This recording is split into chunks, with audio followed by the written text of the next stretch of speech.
Hey everybody, this is Rydo and we're back to another recording of Hearthstone. And I really have to start this by saying, what is going on with the release schedules of Hearthstone?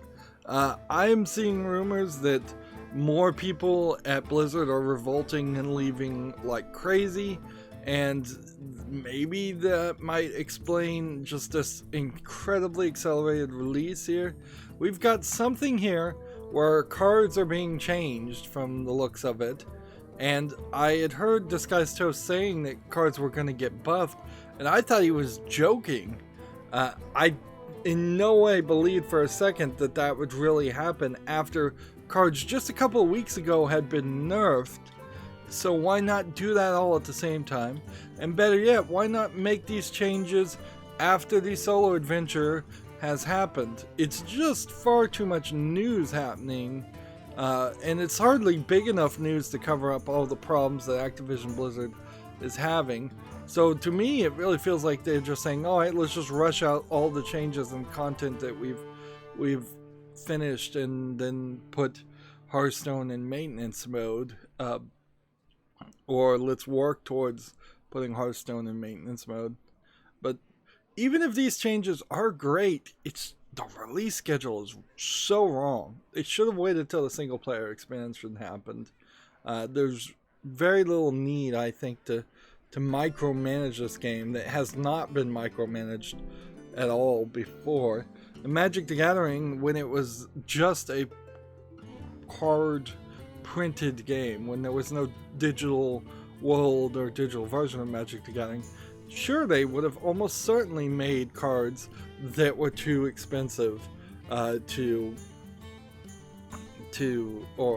well made or not balanced enough, and then they would have had to wait until the next expansion came out in a few months or 6 months later. Maybe even a year later. And I felt like Hearthstone was holding on to that idea up until this point. So it says upgraded, Dr. Boom has gone back to the drawing board. So Dr. Boom is granted a new card. We have this new free legendary and apparently gold version, which is a 3 mana, 2 attack, 3 health mech that has magnetic and echo, and a death rattle to summon 1/1 microbots, which sounds like it is a super useful mech card. Did they desperately need to improve mech decks? I don't think you really did. These cards have changed, and I assume that means all of these cards are now less. We have a 1 mana discover a copy of a minion in your opponent's deck. You have a 7 mana battle cry, summon a copy of each adjacent minion for 4/4.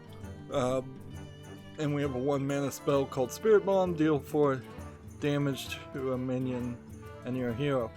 And this seems weird because these are not particularly extremely old cards. These are relatively new cards that would have probably been already up on the power level, and now that they're cheaper, are probably even higher on the power level, power creep level. We've got 2 mana Violet Haze, add 2 random death rattle cards to your hand, 1 mana, draw 2 1 attack minions from your deck. Extra arms is now 2 mana. Was this maybe 1 mana before? I don't think so. I think it was 3 mana.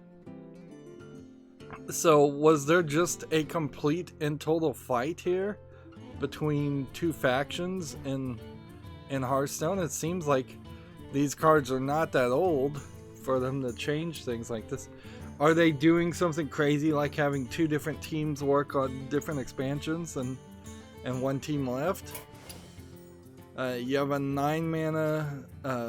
Was this a 10 mana before? Or see, I wouldn't be surprised if some of these cards are actually being raised in cost, and they're just hiding that fact. So you have Muncher, which has Rush, costs 1 less for each friendly Treant that has died this game. Pogo Hopper now is 1 mana. The Secretary Rover is 6 health.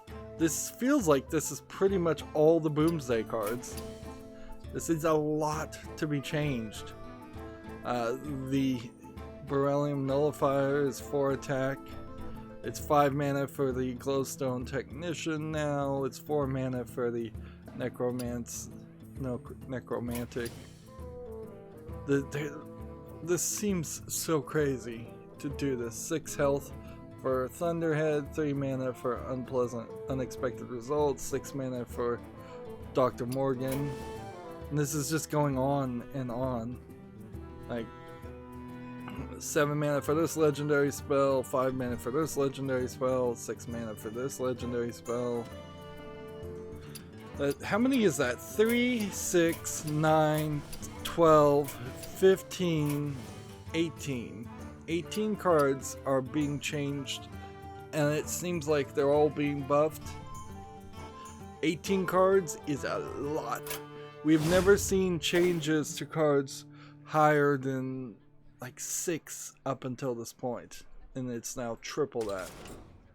So what in the world is going on in the Hearthstone development team?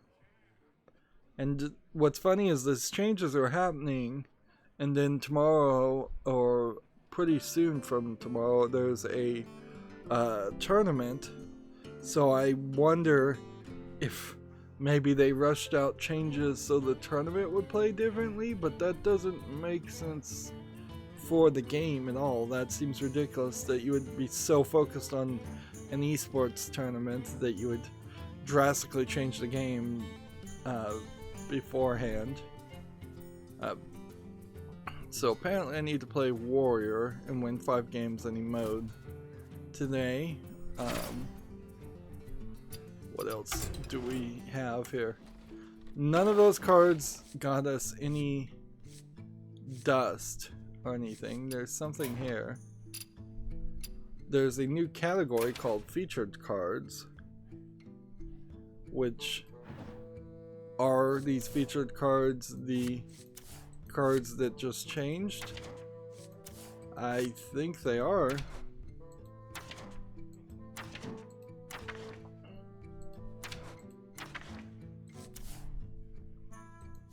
Yeah, these are the featured cards. Is this some kind of new idea that they're going to force people to just buy or play specific cards and forget about all the other cards? Like, this seems crazy. Let's see, the Boomsday Project. Now look here, the Boomsday Project also was a single player expansion, wasn't it? No, it's here. So Witchwood cards, I guess they've abandoned, and they're fixing Boomsday. And I guess their idea is Boomsday, Rumble, and Rise of the Shadow is the beginning of a new generation of Hearthstone playing.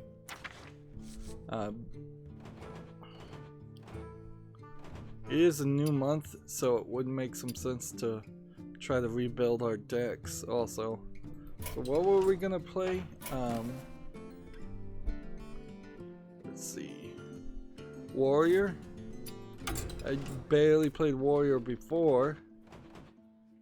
Let's see. I would have to come over here and find Custom Warrior, which is here. I'd have to look at the cards that are being played here. And I guess even if I was to have him build a new deck, now that cards have changed, things would have to be rebuilt at the end of the month. And frankly, I kind of don't have time playing Hearthstone to rebuild the decks every month. Excuse me. But yeah, we need to jump into actual playing Hearthstone at this point, but this is a crazy thing. And sure, I think people might be fair to throw the accusation at me that I just don't like change, and like most gamers and like most people who just don't like change. But the release schedule is the problem here. I really don't have a problem with the cards being nerfed or being buffed and them trying to make it so it's more fun to play games or to speed up the gameplay in general. If all those cards or most of those cards are if most of those cards cost less, that means games in general will take less time to play, which is a good move. Although I don't think that's gonna fix it. What I was thinking about just the other day is it would be nice if there was a card you could play that was a neutral card that you drew at the first of your hand when you first start, and it says fatigue now does fatigue equals game over, and then you can change the rules of the game on the first turn, where whoever runs out of cards first loses. That would be an expensive move, certainly, but it would be an interesting move too. The only way you could otherwise do that is to separate the player base. Frankly, it probably sorry, I've got a lot of congestion today. Probably would be, so it would have to do something else to balance out.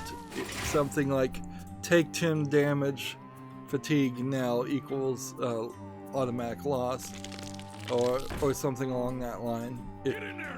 Or cost 10 mana, which then that probably would make it a more interesting card to play, is if you had to draw it and play it on your 10th turn,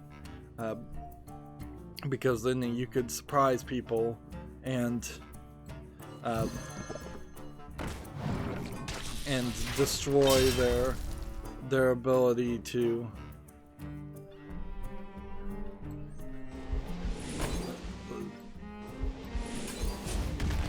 if you were able to, sorry, I let off there. If somebody was playing Mechathune, which is if you have no cards in your hand and you have nothing in your deck and you have only Mechathune on the field and you can destroy it, you win the game automatically. If you could play a 10 mana card at that point that says fatigue equals game over, you open up a doorway where you screw up a Mechathune play pretty well. Let's see. Game 5, and draw a card. And then do this.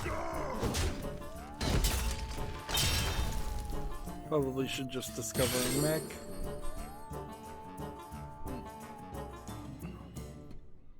Which mech do I want? This, maybe? In the turn. So what else is going on as far as news and such? I am still doing the Steam follow list cleanup, and yes, I'm continuously being surprised that that so many of the games on the follow list are getting removed. I am slightly questioning whether my standards for games that make it to the follow list have increased as much as my standards are when I'm deciding whether something on the follow list deserves to go to the wish list. Which is to say that 6 months from now, I may need to do another follow list cleanup and still find that each letter of the alphabet that I go through takes 2 hours. Whereas I would kind of prefer it to be a quicker experience. I'd like to see it come down from what is 52 hours, I assume, probably 54 hours of content. I'd like it to come down to 26 hours in the next fall list cleanup, because that would make a lot more sense. If I could get it down to even 13 hours, that would be great. That's still a ton of time, and that's why this is content I'm making instead of just something I'm doing in the background. But yeah, most games are not making it to the wish list. I've made a few exceptions for some games that look very interesting, even though they seem to not have sold well or play very well.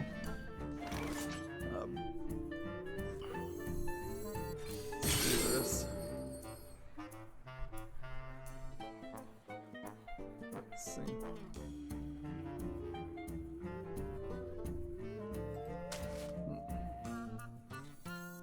Play that. Play this. Play this. And what else should I have done?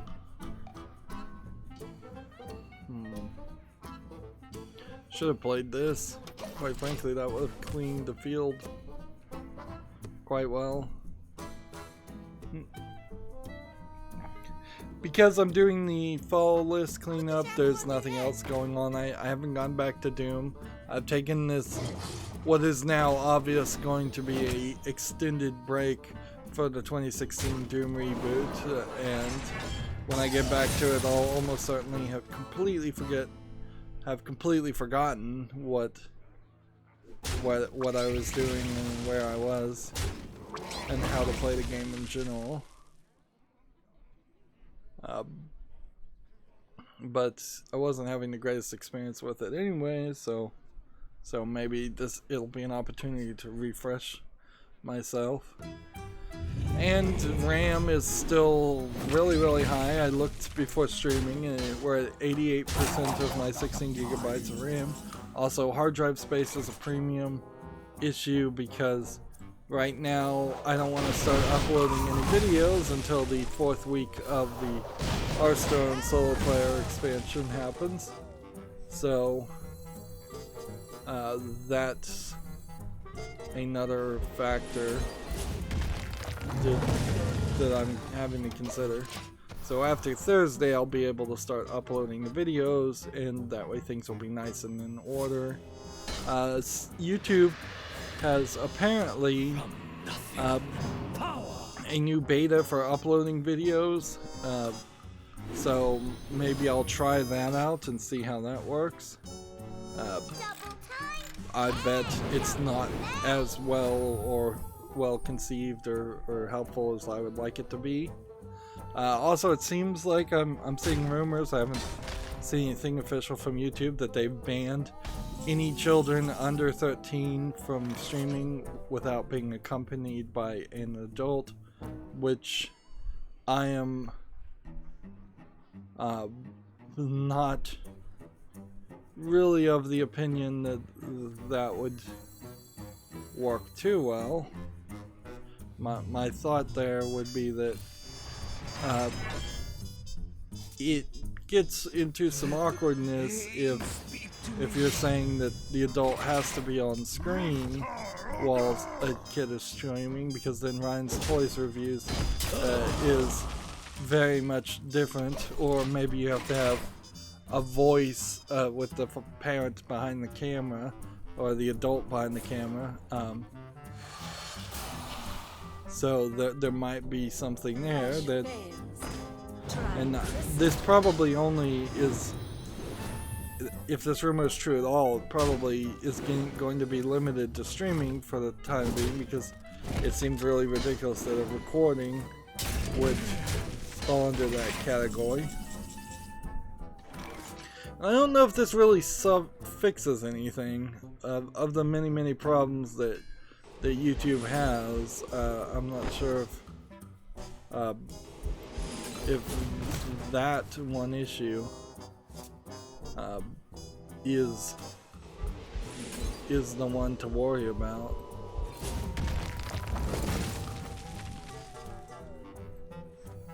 Face me, you overgrown oaf!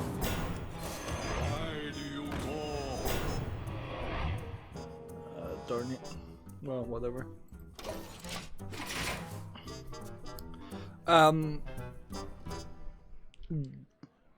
As a YouTuber, as someone who streams, I would say if you lose your audience, like because you're becoming less friendly towards children, and let's face it, children watch a lot of YouTube. If you start generally making them feel like they're not welcome to make their own content, then they'll stop watching content also. And this is kind of the catch-22, is that there probably is millions upon millions of little kids under 13 that want to be YouTubers and are watching YouTube because they want to be YouTubers and they want to emulate the people that they're watching. And so if all of that goes away and these kids stop watching YouTube, then YouTube will have less views, which probably would be for the best in YouTube in the long run, assuming YouTube survived it, which is kind of a big assumption. It could just also kill YouTube completely for some other servers. It's the same scenario for compared to what Facebook was. Facebook at one point was for a younger generation, and it lost favor with the younger generations and instead became a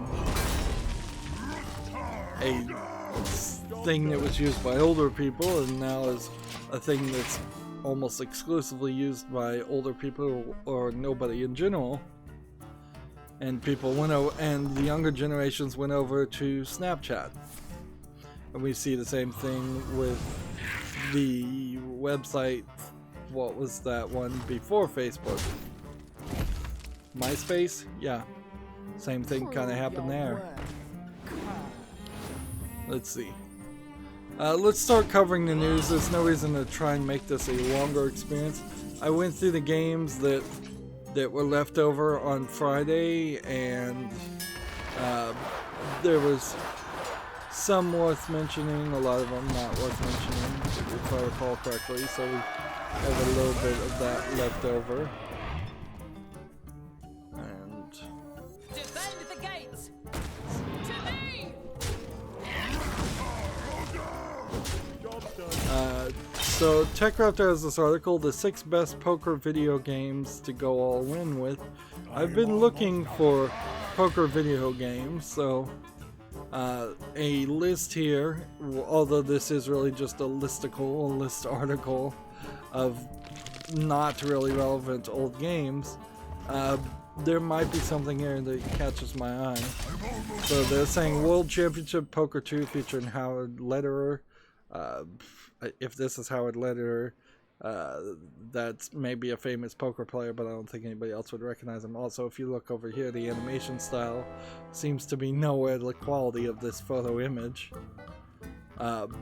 Poker Night at the Inventory, I've played that. I would say Poker Night at the Inventory works relatively well as a poker game, but then has a slight problem of trying to play it just as a poker game, in the sense that you're going to be looking at these weirdo characters that are going to do weirdo animations and do weirdo conversations. You can turn the conversations down. I think you might be able to turn down the animations, but then you're still looking at weird people, and it's missing features that I would like to see in a poker game. Frankly, I'm looking for more of a casino game than just a poker game. Online is totally missing from Poker Night at the Inventory.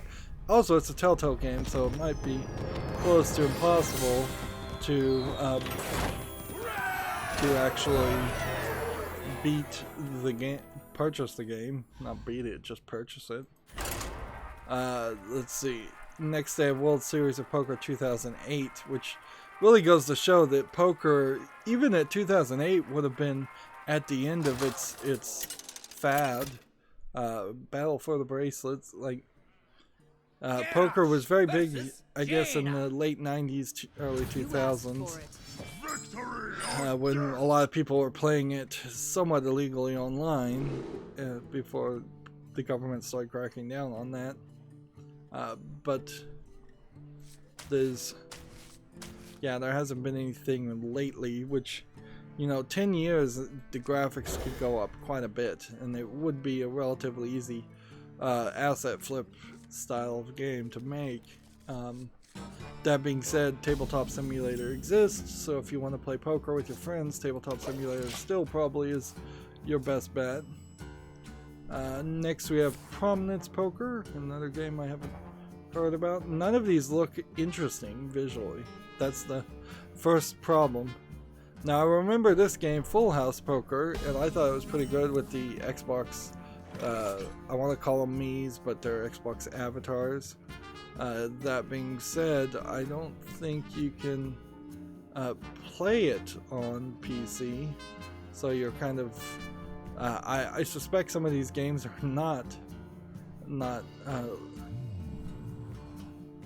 worth doing. You need kind of an emote system in poker to play the people, and you kind of need to be sitting in front of people even then. And that's probably one of the main flaws of poker games. Next they suggest Stacked with Daniel Negreanu. Never heard of that one. So, what I take away from this article, other than a little bit of nostalgia for Full House Poker, which, again, I don't think is on PC, although Microsoft is bringing games to Steam and PC, so it wouldn't be crazy if they brought it back out. They mention here that everybody wants 1 versus 100 back, and that would be kind of cool too. But what you mostly take away from this article, which is kind of a pre-E3, we've got to write something that is easy. This is an evergreen article you could have published at any point. And the main thing you get from it, though, is that, it seems like there still is not any good poker games, and that seems to be the case for Steam as well, because I have not seen anybody try to make any poker games, and it would be easy enough to make poker games that you just throw anime girls and nudity in and make a low effort asset flip game like that. And certainly there was a lot of those on PC in the early 80s and 90s. I guess the reason why that doesn't happen is because most of the low effort games are targeting China or made out of China, and then would just also look like gambling games, even if it's all virtual currency. Or maybe the people who make poker games in the real world are too busy actually making them on websites that allow real money, so that's why there aren't any on Steam, only coming out on a relatively regular amount. So, moving on, we have a game on Steam here called Self Shot, which this low polygon art style looks a lot different than what the thumbnail is. It seems like this is maybe a game, but it also seems like it might be a half asset flip game. 17-year-old girl solves her problems inside her mind with the help of shooting.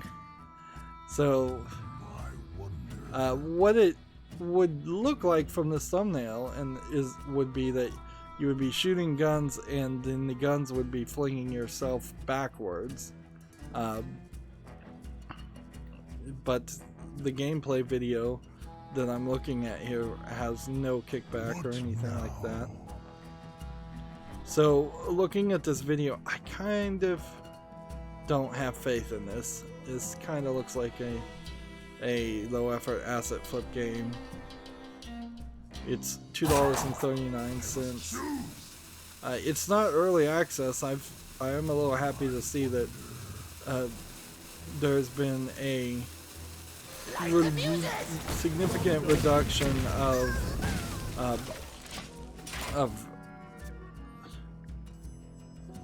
of early access games on Steam.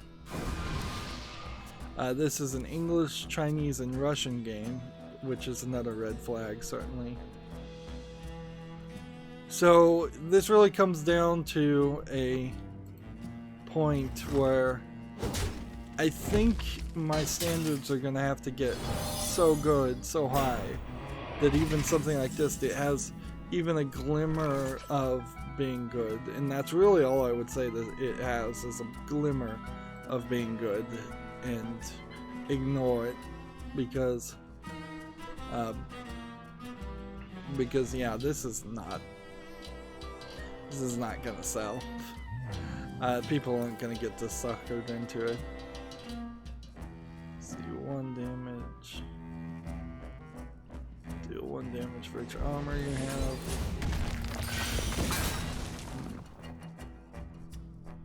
Attack here. Retain this. And play this. Play that. Another turn. So yeah, with some trepidation, I'm taking self-shot off the consideration and moving on to the next game. Let's see. Next we have a game on Steam called Cow, K-A-O, the Kangaroo Round 2. And apparently this game was free. Just free as soon as it came out. And it's overwhelmingly positive and app free. Now, I don't know what the price is when it's not going to be free, so this might be a case of some bait and switch, or maybe this is just a case of somebody giving out a game because they figured it wouldn't sell that well otherwise. Is this a mech? No. Light the fuses! Let's see.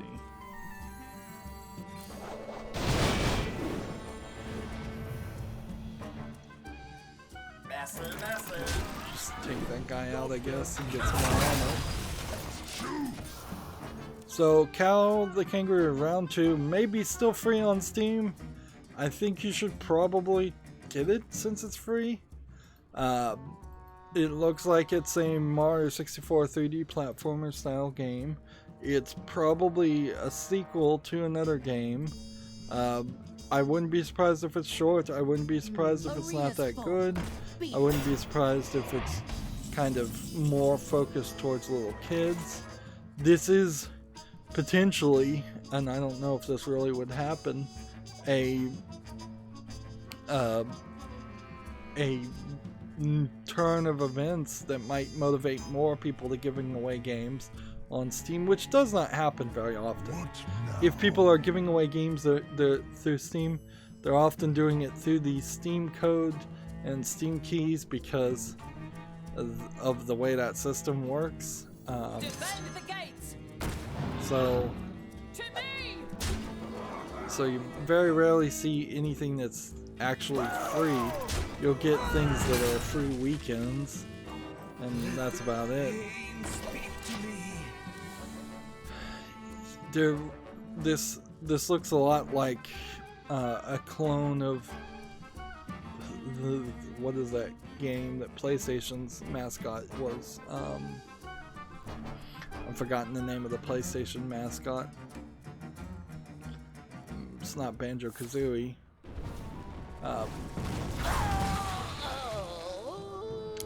Yeah, but it looks like a clone of the PlayStation 1 mascot game that came out with the Tasmanian devil looking character that's been spun around a lot. I don't think he really is a a Tasmanian devil. I've totally forgotten that. I guess for me personally, since this game is overwhelmingly positive and it's already in my library, I don't need to put it on the follow list. So that is I guess that's all I have to worry about or deal with. Sorry, I'm clearly not awake wide enough yet. I'm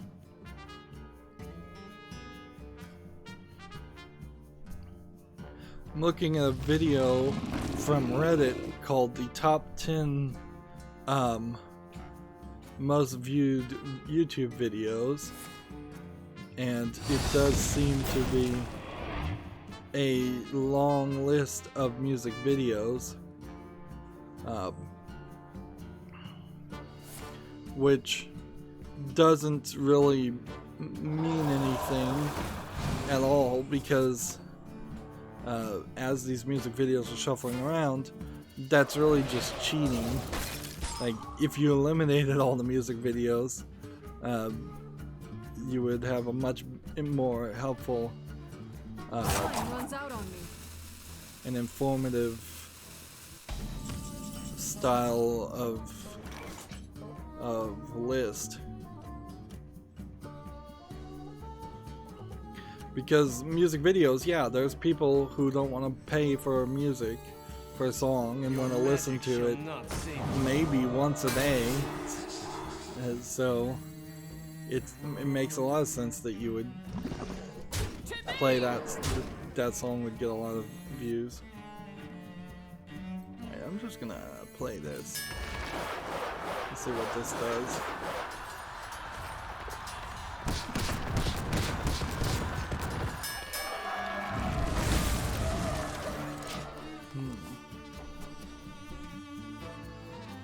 Yeah, I'm not seeing anything on this list as it's scrolling through 2013. This video is extremely long. It's like 2 minutes of just every day's daily bit of information that's been scrapped, if this video is accurate.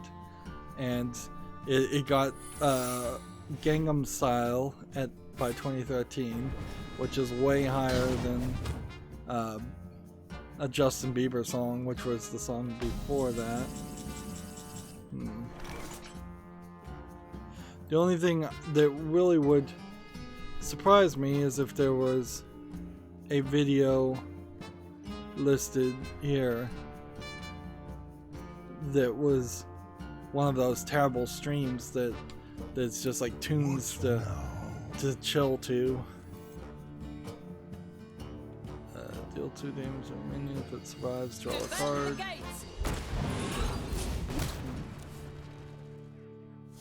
Let's see.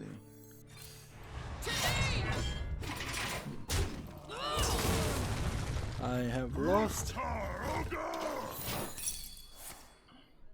Well, I thought that that would be more informative, but it really isn't at all. Like,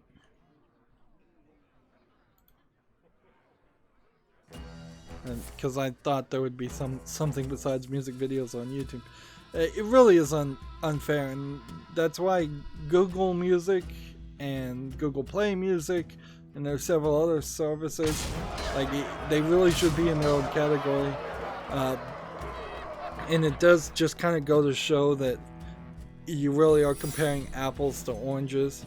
I would put the quality of a good YouTube video or a gaming YouTube video as being way better than just a music video as far as entertainment value, in my opinion, as a gamer. But if you don't play video games, I imagine a music video would be more interesting to you.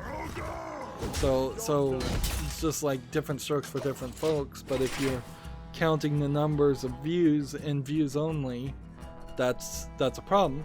The good news is that I've heard rumors that YouTube is experimenting on satisfaction metrics, and I think if you started asking people, even who are fans of music, how satisfied out of 10 argue after you've listened to a 3-minute, maybe 4-minute song or music video. I bet you're gonna land yourself closer to a 6 or a 7, whereas you might be very satisfied by a comedy YouTube channel that goes for 30 minutes, and you might be closer to an 8 or a 9 on that. Or video game gameplay. I think same type thing. And so we might start seeing better quality games or better quality videos on YouTube if they start promoting quality based videos. A great example of that is like maker stuff. I follow a lot of people who build electronic projects and such, and their videos usually are awful in quality, but what you're learning education wise is so helpful and isn't being done anywhere else that the satisfaction level I have when watching those videos are extremely high.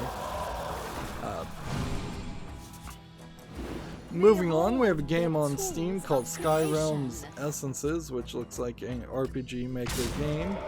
So these things are still coming out. I was a little surprised to find a couple RPG Maker games on my fall list. This is $4.99 English only. It in no way looks special or unique, so it's not making it to the fall list. Let's see. Taunt, Death Rattle, summon is safe with Taunt. Rush, Death Rattle, add Sparks.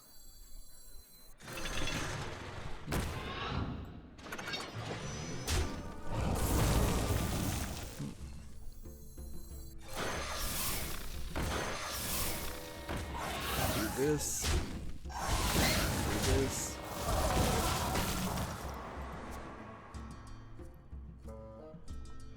Next, we have a game on Steam called Glitch Arena, which looks like a low polygon asset flip game and an arena shooter. For a more proper description, I see nothing here in as far as visual textures that interest me, which makes me pretty uninterested in this game anyways. It's early access and online multiplayer only, which explains which is just more reason why I wouldn't want to play it. It's $10.99 English only. Yeah, there's literally nothing here. The good news is, by going through the fall list cleanup, looking at some of these games, there's very little that I need to say now. It's like, yeah, I've seen this several times before, and these types of games are not worth mentioning. Tech Raptor was apparently covering the UK GE. They have a day 2 and a day 3 overview. I missed day 1 as far as covering it. I wanted to see what was happening here, but apparently this is the UK Gaming Expo in the form of tabletop games, because all they're talking about are tabletop games and custom-made tabletop games from the looks of it. This is not something you could actually sell. Well, you could sell it, but you'd be selling it as an individualized product, not as a mass-produced product. So, when we come over here to day 3 overview for the UK GE, this is seemingly the same thing. You're showing off a table, gaming table. I heard that there was I heard of one gaming table developer that does just like never delivers and does a really bad job, and I imagine that would be a problem. That it would be pretty easy to claim you're a gaming table developer and then take forever to actually deliver, because it's a custom built product that's also very heavy, so it'd be really expensive to ship also. But yeah, you probably would want to be close enough to somebody that you could either sue him or strong arm him and threaten to sue him face to face.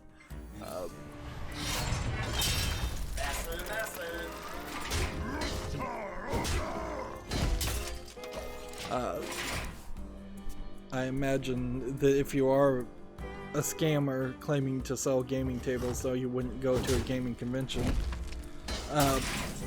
Or maybe you would, depending on how bold you are. Let's see. Should I play this now and draw another card? I don't think so. Next we have a game on Steam called Click and Click, which seems just like a clicker game with no special, nothing interesting or special about it. It's $1.23 discounted. It's English only. There's better clicker games out there.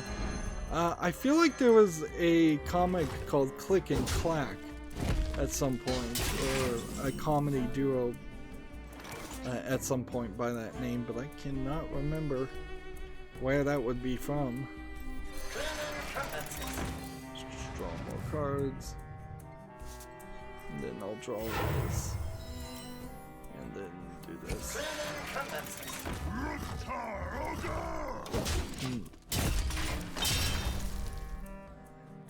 See. TechRaptor has an article here. Surprise announcement planned for Catherine Full Body E3 After Party. The developers and publishers of Catherine seem to, for the most part, be very focused on doing as much as possible to keep hype around their game and keep their community happy, much to the ire of other people in the community sometimes. They're doing their best to sell Catherine Full Body, the kind of expanded sort of remake of Catherine, as much as possible. So I wouldn't be surprised if the surprise announcement is Catherine Full Body is coming to PC, because that's basically what I expect would happen. So. Face me, you egomaniacal Ellen. I want you, and you, and you. So yeah, I don't expect that there's anything else to really take from that. If they're announcing a Catherine 2, that's kind of confusing because I don't know what ending you would take as the canonical ending, or how you would move that story forward. Or even make the game interesting. I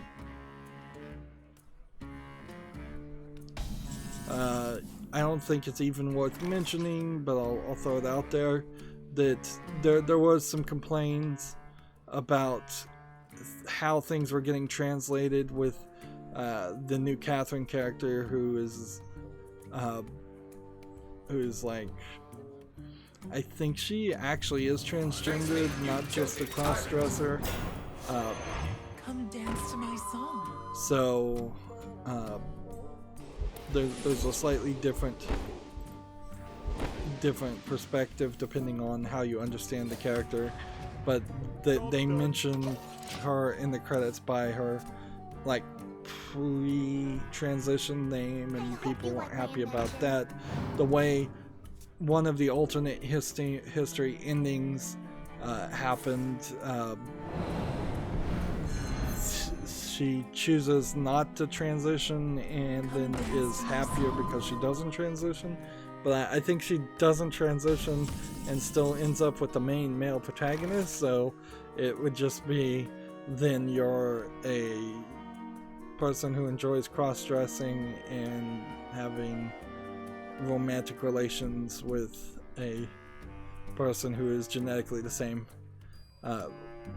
same as the other person, so it's just a gay relationship where one's a cross-dresser, for lack of a better explanation. And people weren't happy about that, or like a single sentence in the description of that ending, and they changed that. And any little change on any of these identity politics issues causes everybody to be irritated.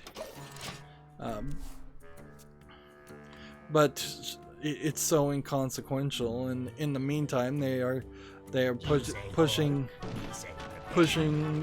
their story the way they want to go 99.9% I want of the you, way. and you, and And you. it wasn't really censored as far as I know for the PlayStation 4, which is kind of surprising. An interesting question did come about, and it's worth asking: is Death Stranding potentially going to be censored, or less of a product than it normally would have been because of Sony's new censorship issues?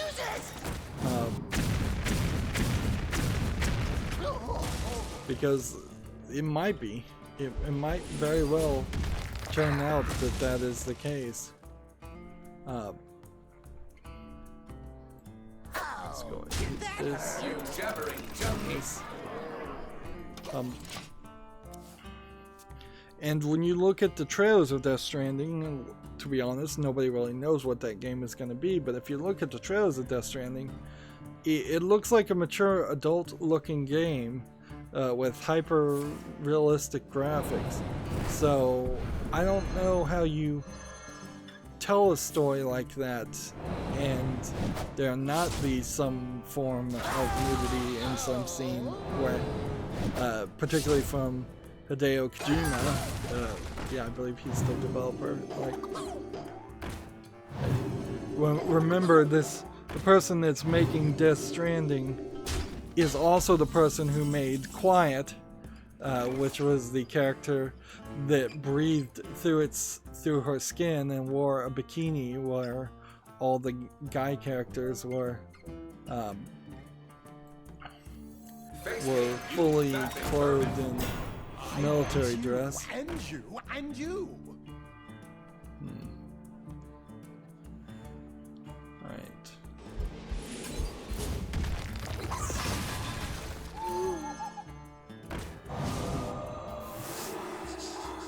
So yeah, if there's not even a character on the level of Quiet, then you kind of will tell that Hideo Kojima was told to censor himself somewhat, which a hyper artistic and crazy mind like that being censored is a loss to all artistic creation.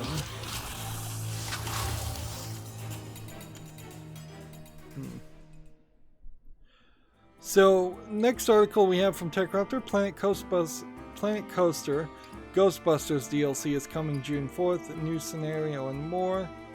I don't like the way the animation is being done here. It's long and stretched out for the Ghostbuster characters. It is really trying to make them look really skinny in the face, and their heads are too small for their bodies at that point. And there's a joke in the Ghostbusters movies that they're all fat and have guts. So for that not to be portrayed in the characters is weird. Light the fuses! What? Deal 5 damage randomly at split among all minions that aren't mechs. Oh shoot, The they're all pleasure mechs. is mine. They are all freaking mechs.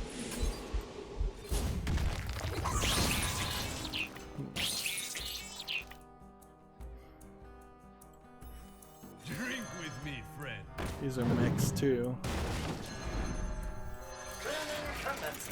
Job's done. What I find interesting here is there is also a Playmobil Ghostbusters commercial showing up on YouTube as of right now, which makes it feel like there's a pretty heavy push to bring back into people's mind the old Ghostbusters.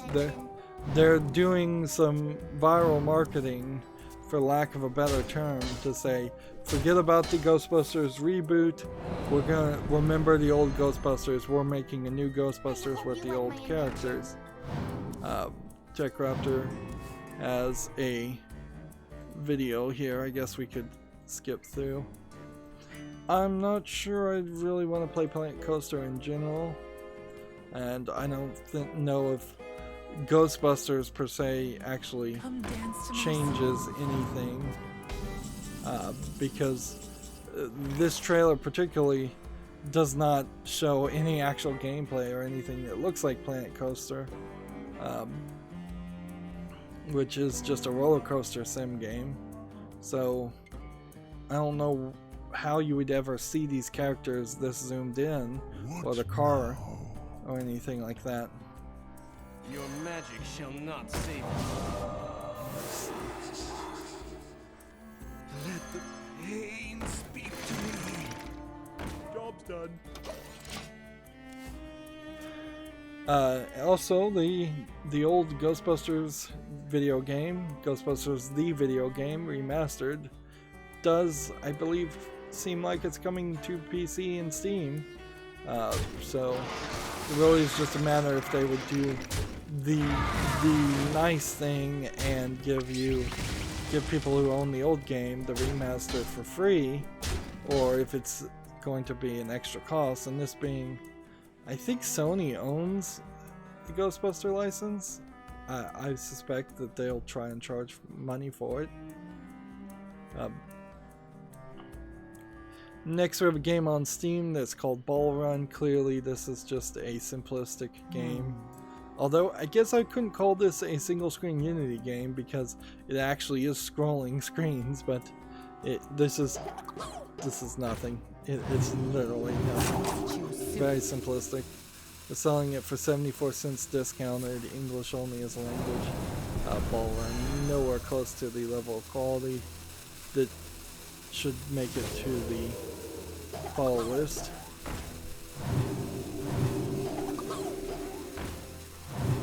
He's just playing these guys, these pogo hoppers, over and over again. Alright. Bring the pain. Die, mage. So here's the question, do I want to play this? Or do I want to play this?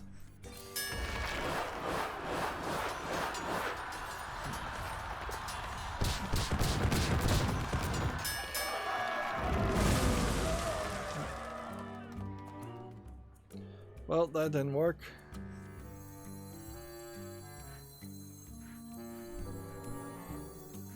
Light the fuses. So I've got to figure out how to kill him in the next turn, because this guy's gonna kill me.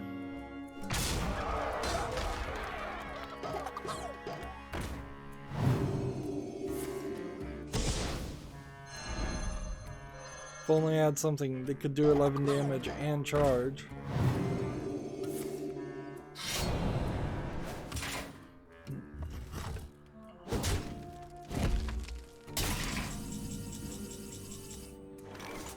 Discover a mech, destroy your opponent, draw cards equal to the durability. We can do this to start with. 10 damage to a minion? Does that have 10 damage? No, that's like 19 damage. That won't work. 1 damage to all other characters. Neither one of these have taunt. Mechathune would work. That belongs in a museum. But I don't have enough cards to play that. Save the best for last. Job's done. Well, I've lost here. Next we have a game on Steam that's just a bunch of Asian characters.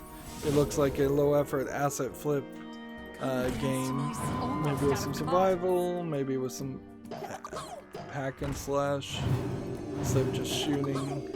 There's nothing interesting here though. It's English not supported, $2.99. And then, no surprise, it's a simplified Chinese game. You never really see this. I'm looking at every single game that comes out on Steam. I never see a game that comes out that is Spanish only. I never see a game that is Turkish only or Polish only. It's only Chinese only. I see a few games that are Japanese only. Maybe every now and then I'll see a Korean game that's Korean only, but you don't even see Russian only things. So I think it is somewhat fair to say China, being the biggest country in the world, does kind of only, some of the Chinese developers seem to only care about the Chinese marketplace, but then they're selling on Steam, which is not in China, so that's confusing, certainly. But I guess the kindest way to say this is it seems like a lot of Chinese game developers don't have a global perspective and realize that, heck, that English is spoken more around the world than anywhere else, and it should be the language supported first and foremost on Steam in particular, because English by far is the most spoken language for Steam users.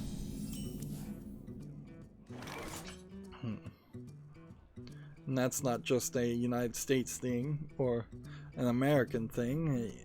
Like China, even in China, English is the most spoken secondary language.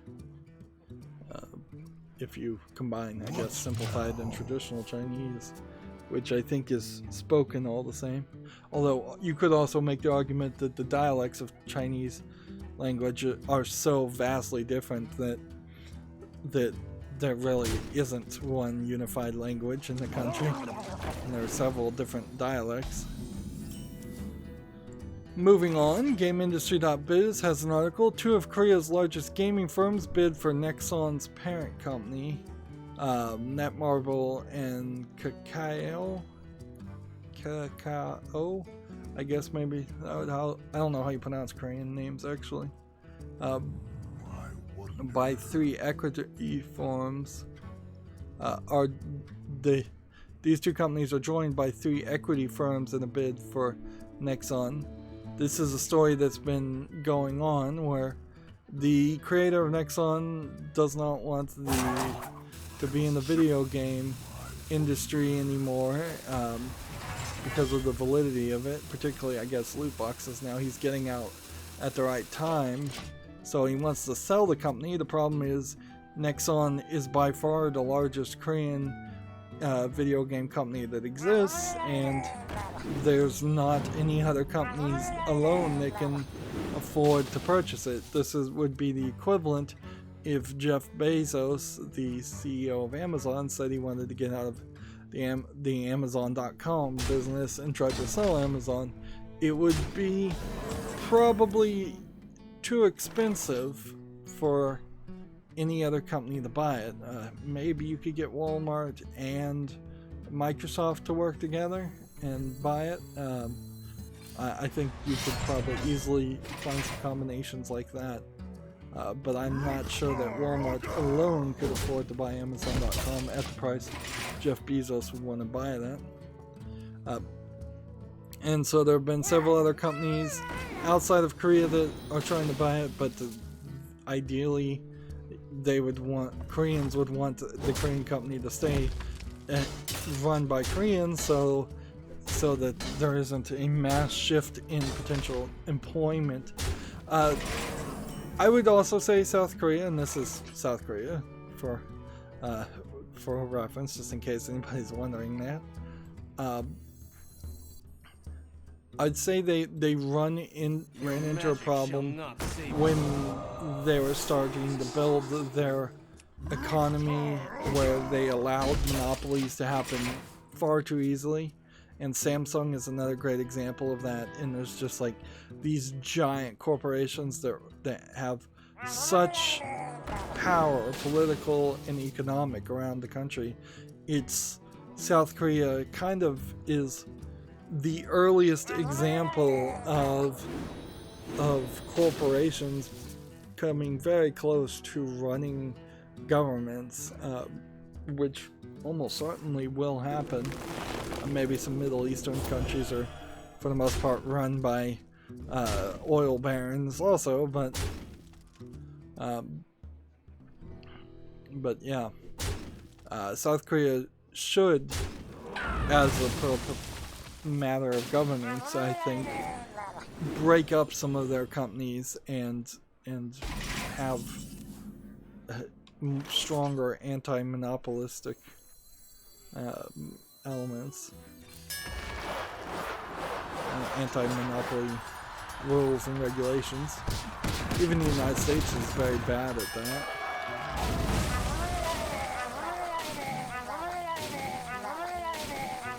There you go.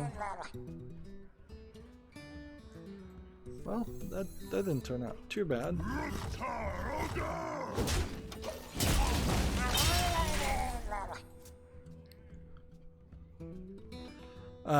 GameIndustry.biz has this other article. Online gaming disorder test calls for volunteers.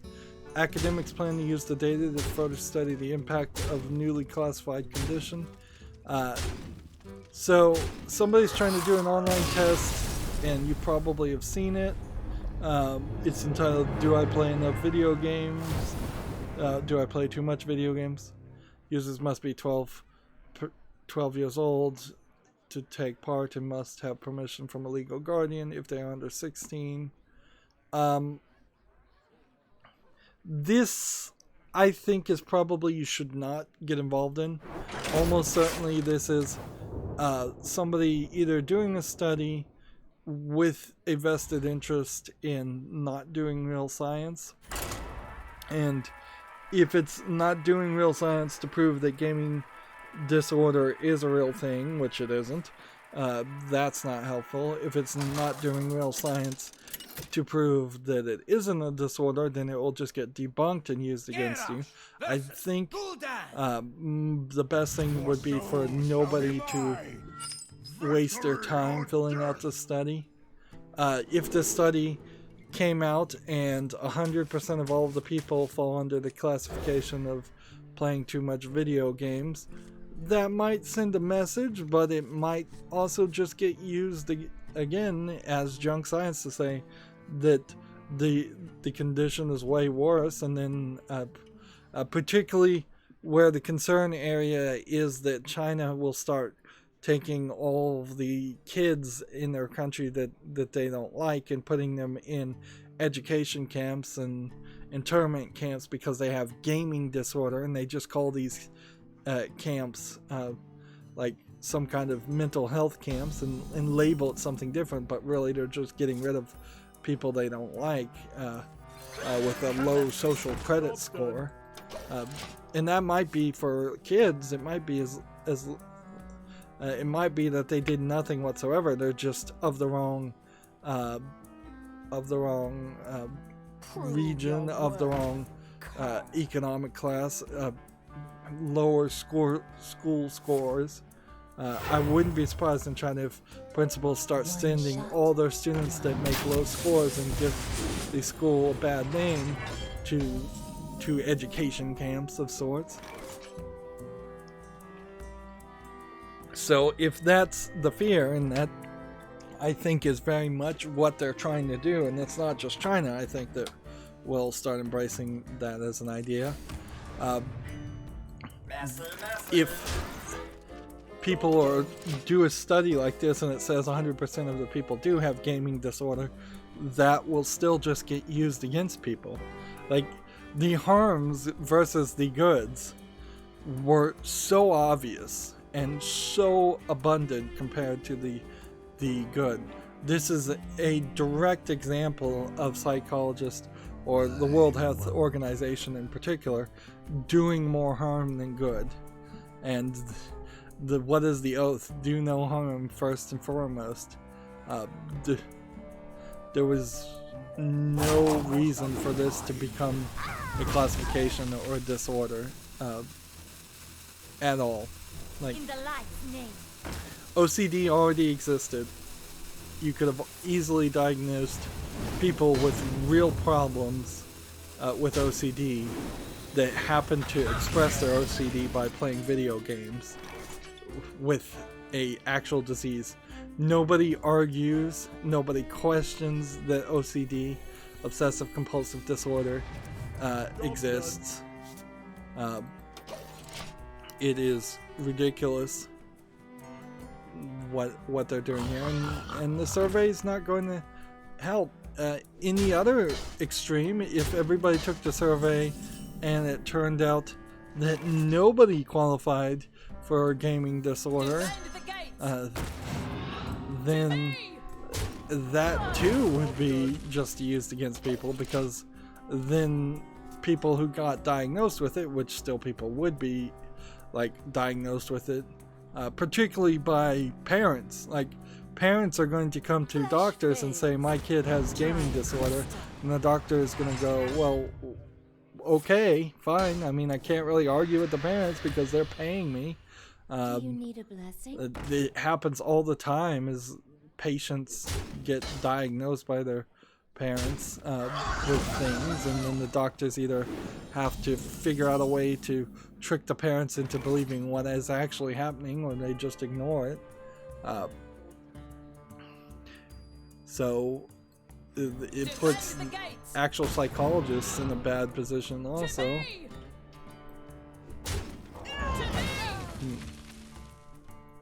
Like, I really see zero chance of that being useful, or a survey like that being useful.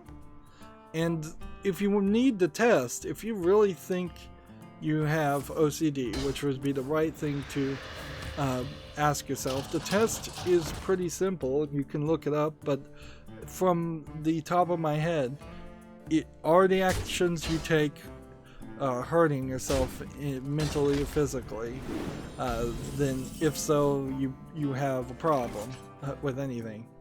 Are the actions you take getting in the way, delaying, or not allowing you to do your school or work, whatever your activities are that you need to do to maintain your normal lifestyle? If the answer is yes, then yeah, you have a problem. Are the actions you're taking hurting other people physically or mentally? Your friends or family, or just other people in general? If so, you have a problem. That's really all you need to look at. Like, so, for instance, if you have OCD where you flip a light switch up and down 10 times, yeah, that's a problem, but it's not something that is really too much of a that's a bad example, actually. Flipping light switches up and down 10 times in a row is a bad example. If you flip a light switch, I guess, off, and then you check to make sure it's off when you leave a room, that's a little obsessive, but it's not a disorder per se in my book. It's not going to ruin your life unless it starts getting worse and worse and worse, and then it becomes a problem. If you're having to flip your light switch on 10 times, off and on 10 times every hour on the hour, that at that point is getting in the way of you doing work or doing or just living your life in general. If you have to go back to your house in the middle of watching a movie or having a fun event of some kind because you aren't certain if you've flipped the light switch off, that's when it gets to be a problem. But if you're outside of your house and you don't care if your lights were left on or not, that's not really an issue. And there's always degrees of severity. And in the video game elements,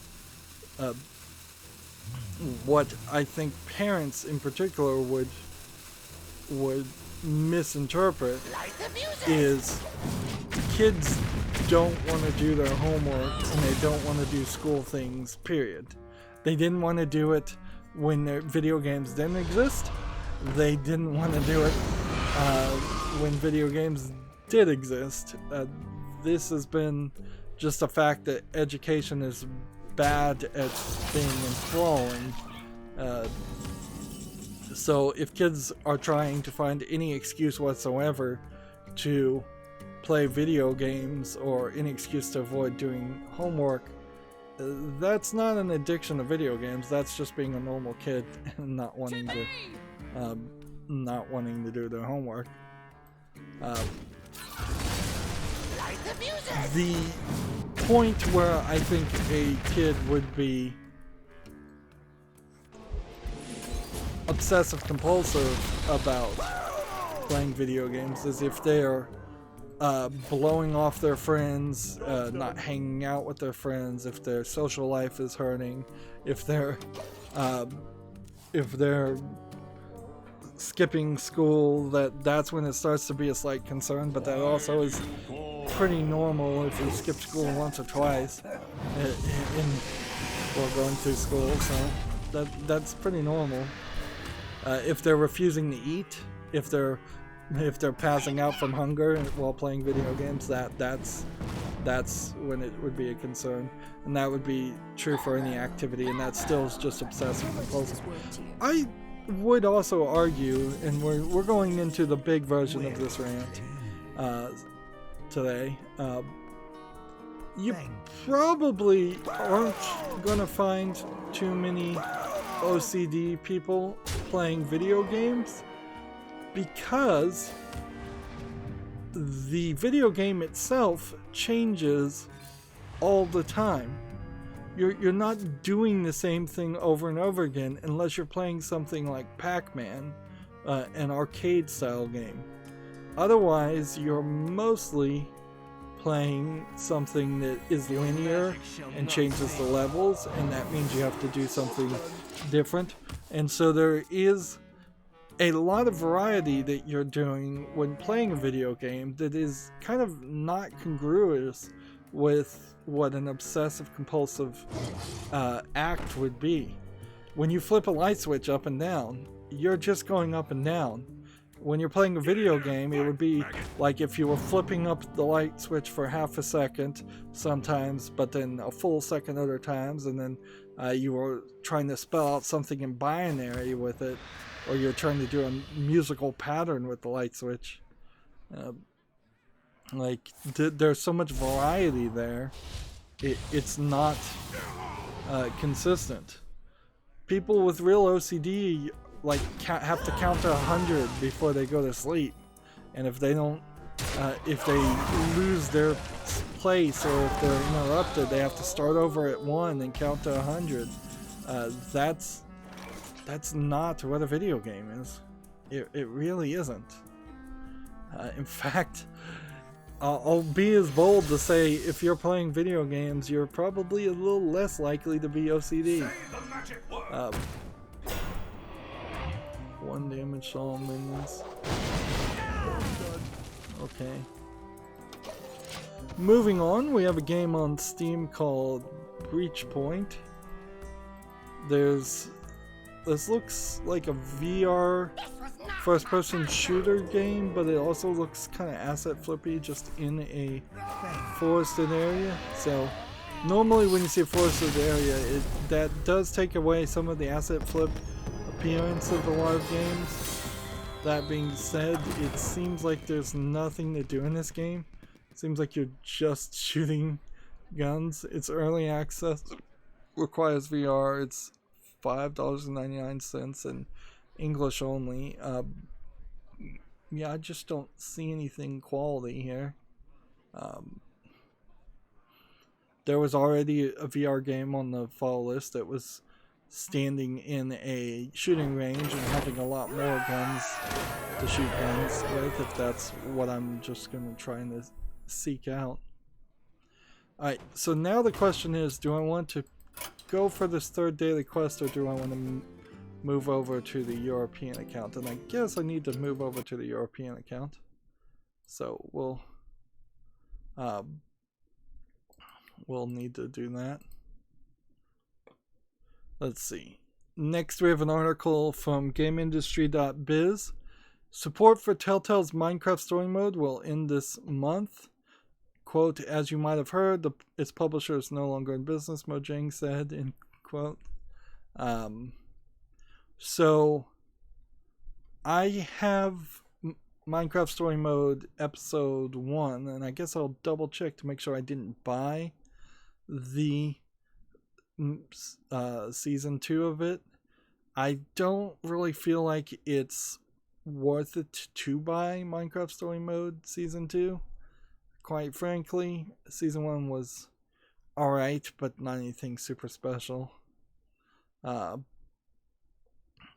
This seems to not make any difference between season 1 and season 2, and they're telling everybody that they should download all the episodes. I don't know what that really means if you own the game on Steam. I don't even know if I can get the game on Steam. Like, that's an interesting question. Let's see, Minecraft story mode.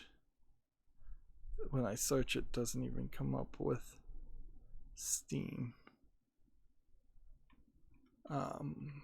as a link. Let's see, Steam. I don't know if Hearthstone is loading in or not. May have to Control Alt delete it.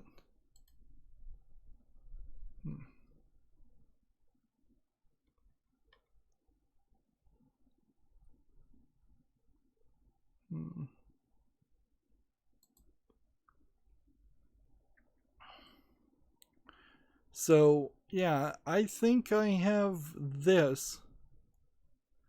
And when we look here, it's no longer available on Steam.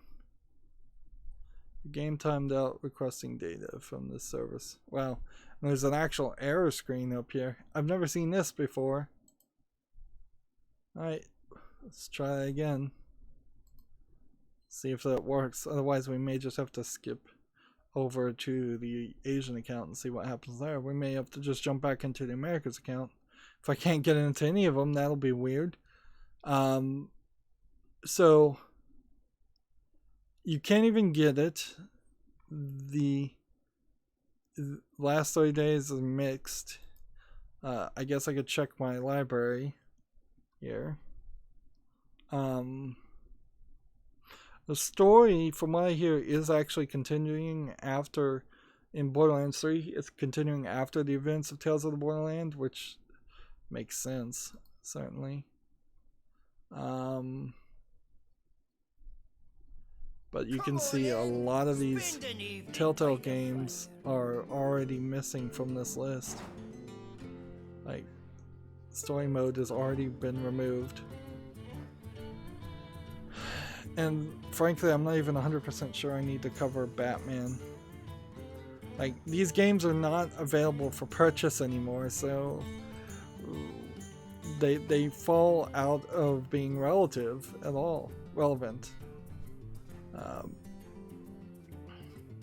I can't even tell how you'd get Season 2. Or if Season 2 ever even came to Steam. Let's see. Guess I could search Minecraft story mode in Steam.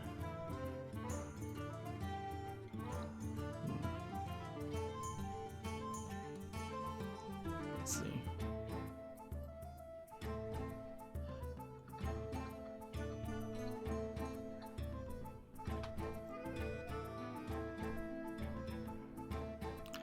Yeah, even here, Minecraft story mode is not showing up in the results.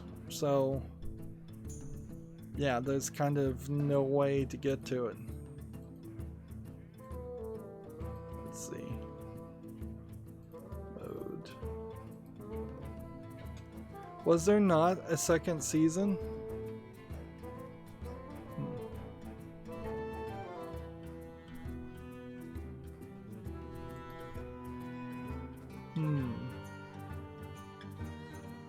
Well, apparently you could get the Steam download code on Amazon. I'm not sure that would work.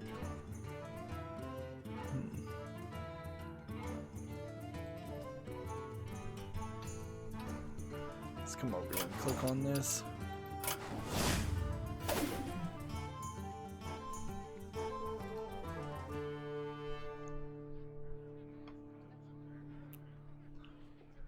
So, yeah, there was a season 2. It had 5 episodes, I believe. And here in Residence was the first episode above and beyond was episode 6. It didn't have any of those 3 extra episodes that were thrown in, but it seems kind of impossible to find it on Steam, so I don't know if it even was on Steam. But yeah, I guess it has no relevance now. Like, there's no reason for me to cover any of the Telltale games that I haven't purchased already. And I'm really just covering them because I purchased the game and want to cover them. I still... Seriously, game, are you just gonna lock up and crash? Am I that low on RAM? Yeah, I don't really buy into the idea that these games are actually going to disappear forever. Alright, can we... I can't do anything. Jeez. Let me just look here. We're not that low on RAM. This seems like this is a Hearthstone issue more than anything else. So while it's loading for a third time, we have this game called Drone Spectra, which looks like you're flying around drones, shooting each other in an asset flippy kind of way. Not a terrible idea, but what I've started to realize when doing the follow list cleanup in particular is that there are some games that clearly would work as mini games inside of a standard first-person shooter game. If you were making Call of Duty, for instance, and you had sequences where you're flying around a drone, that would be kind of cool. It might be poorly programmed even in that instance, though, so it might be annoying. So this is still a little too asset flippy. Drone Spectra is still feels like you're not. It's not polished enough. $5.19 discounted. English only for this game. It's not making it to the follow list. And maybe now this will actually work. Alright. We have win 2 games. Win 2 games with those. Okay, Hunter class cards, Druid class cards, 2 games of any class. I think we can get an overlap here if I just play Druid and start playing. That was several minutes of it not working. Yeah, so I am at the position where I think this is... I will cover the Telltale games I have. If there are games that I don't have from Telltale, whatever. I suspect somebody will eventually buy the games out of bankruptcy. Because I don't think the licenses are that expensive that they wouldn't be worth renewing. Maybe you find that one licensee decides to negotiate really toughly and that game never comes out again, but I'll never tell. 2K certainly wants Tales from the Borderlands out. Warner Brothers wants the Batman Telltale Adventures out. The Walking Dead definitely wants the Walking Dead games out. So everybody's kind of on the same page as far as we can tell. Next we have a game on here that's a bunch of Asian characters, but it's Spice and Wolf VR, Spice and Wolf being an anime from a while ago. I don't think that they're still airing any seasons of it. I think it really was just one season and that was it. This is one of those games where you're just hanging out with the cute character from the Spice and Wolf series. And that's pretty much all you're getting. It looks fine, and if you're a fan of the Spice and Wolf anime, I think it makes sense. It's $22.49, however, discounted and requires VR. And it's full Japanese and then English and Chinese for the interface and subtitles, and a small amount of achievements. I think this one as a game kind of does have some relevancy and deserves to be on the fall list. I think we'll probably see that the reviews are relatively good. And if I was ever to spend the expensive amount of money to buy a VR headset, there would be at least one of these styles of games that I would want to cover. And because of that reason alone, I think I would need to try to have the cover something like this. And Spice and Wolf VR in particular, not being tagged with any sexual content or nudity, means that I'd be in a good safer position to play this game and show it off. Although it does kind of fall out of relevancy every year, it's still out because, yeah, that anime, it's not very recent. It's like 5, maybe 10 years old. Get down!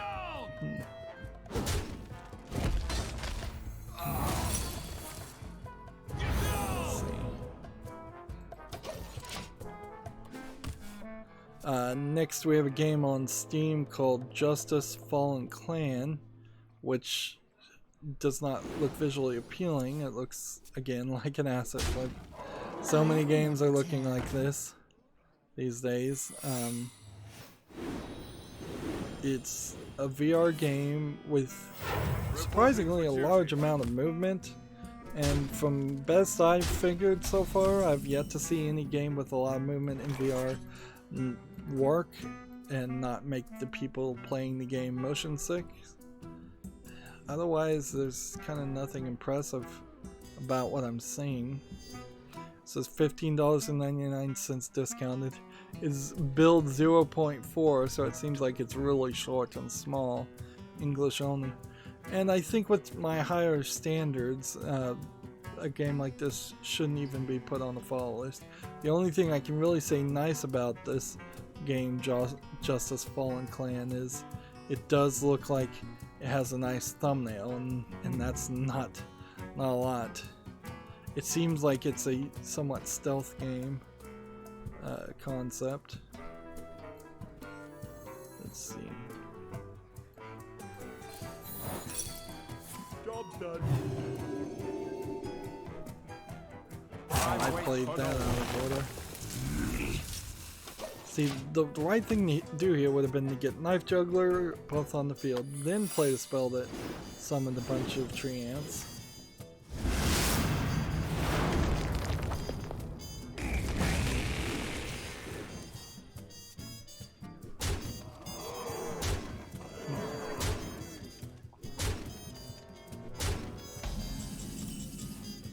Let's see.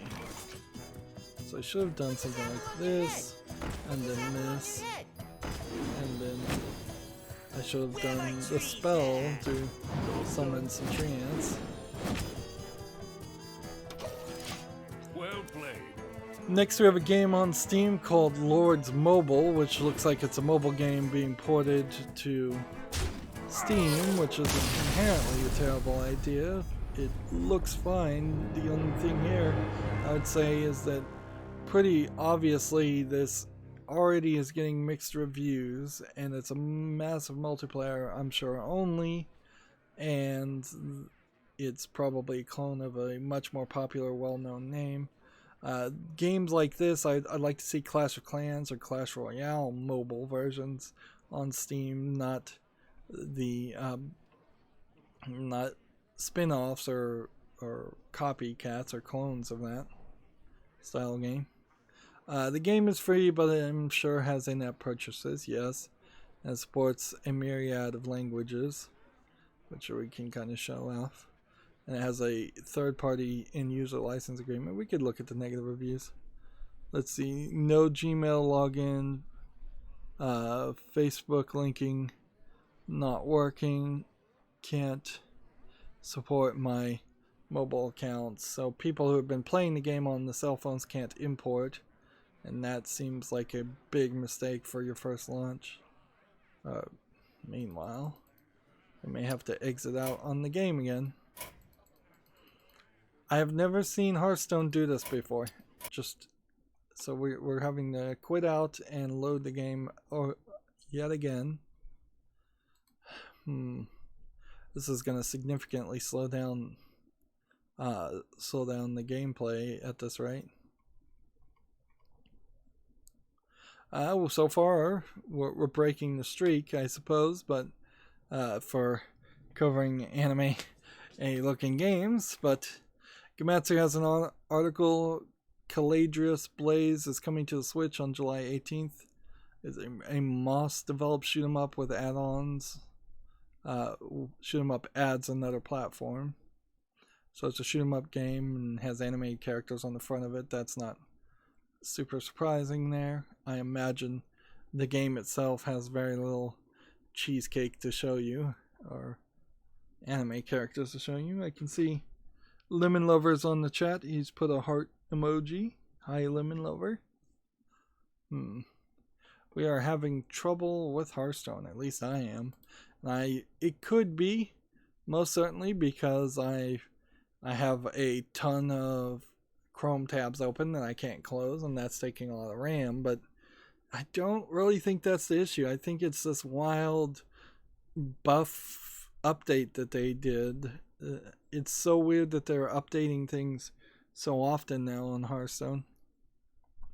Moving on, Gamasutra has an article here. Indie publisher Raw Fury has acquired the rights to the Kingdom franchise. So, I don't know what the publisher Raw Fury has published before. And Kingdom is a building simulation title. It was first published. It was the first game published by Raw Fury, so they just bought a game that had sold well for them in the past, which makes sense. Come, sit a while and relax. Moving forward, according to this, Raw Fury intends to release updates, expansions, new platforms, and new games, and already has a detailed roadmap in place. Apparently, Anthem redid their roadmap to remove all time elements from it, so that because they failed to do any, I think they were called cataclysms that were promised to be done by last month, and so yeah, Anthem is abandoned. It's pretty obvious. It's pretty obvious that Anthem is abandoned by both the players and the developers. Let the games begin. I think that was also what they did with the roadmap to the Epic Store also, is that they removed actual dates and reformatted it so it looked like they made more changes than they really did. Other than that, moving on, Gamasutra has an article. Studio MDHR Cuphead is going to be launching for Tesla cars. Now I know Tesla has this gigantic screen in the middle of its dashboard, and it frankly looks like you're looking at a laptop, and people get pulled over on occasion thinking people are just playing with a laptop in their car. But while that touchscreen would work fine to show Cuphead, I'm sure there's enough CPU to play Cuphead. You're going to need some kind of controller, and you're almost certainly only going to be able to play it when the car is stopped. Also, I saw an interesting video talking about how the clock on the dashboard screen, which is a different screen, the speedometer screen, does not render accurately, and it will skip a few seconds and then it will skip back. I suspect it's bad math in the way it is drawing the clock and dividing the number of radians versus degrees, as it were, in a circle. That would be my guess of what they're doing wrong. But that, yeah, it seems kind of silly to bring any kind of games to a Tesla car when you should definitely be parked to be allowed to play it. It makes very little sense to put any kind of games in cars. And if you were going to go with that idea, I would say the best bet would be to do it in a like van style card where there would be cameras, not cameras, but screens in the back rows where kids would be sitting, so you could have kids playing video games. I experimented in very early, a long time ago, many years ago, of playing like a GameCube plugged into a TV that was in the back of a van, and it actually didn't really work that well because what I found is that the wiring of these things, when you have to have a power outlet, can be wired incorrectly pretty easily. And so I plugged in this GameCube and it just blew the fuse immediately, because I don't think the wiring was right. And then we figured that out and plugged it into a different outlet in the car, and it was alright, but then the screen was probably less than a 720p screen, and it was shaking because the car was moving quite a bit. So it really wasn't a good experience, and it just led me to being car sick and motion sick. So I wouldn't be surprised if that kind of is why we haven't seen more games not put into cars or game systems.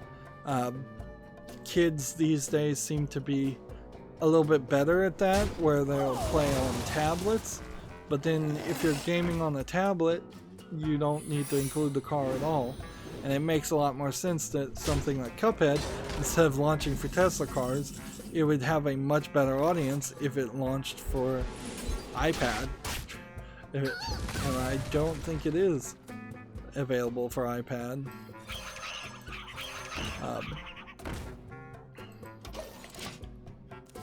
So this clearly is a flashy advertisement to just remind people that Cuphead exists. The person who did the video of the Cuphead tutorial, where he spent 20 minutes trying to beat the tutorial, came out with another hot take, for lack of a better term, being upset with the demo he was shown of Call of Duty Modern Warfare, because in one scene you're acting as a military person who is fighting against terrorists, and some of the terrorists happen to be like hijab wearing female extremists, and so you're at one point shooting bad girls in the same way that the Call of Duty series has allowed you to shoot bad guys for decades now, and he's upset that all women always aren't immortal in all video games and treated differently, which that is the very definition of benevolent sexism. When you want females to be treated differently. Where my trees at?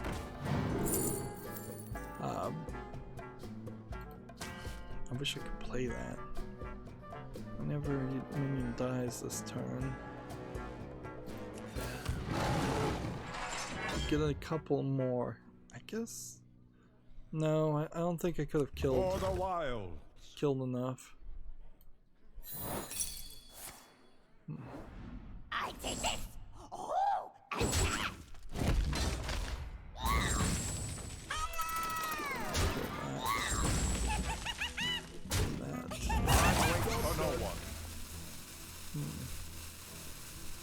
Probably should have killed that, actually.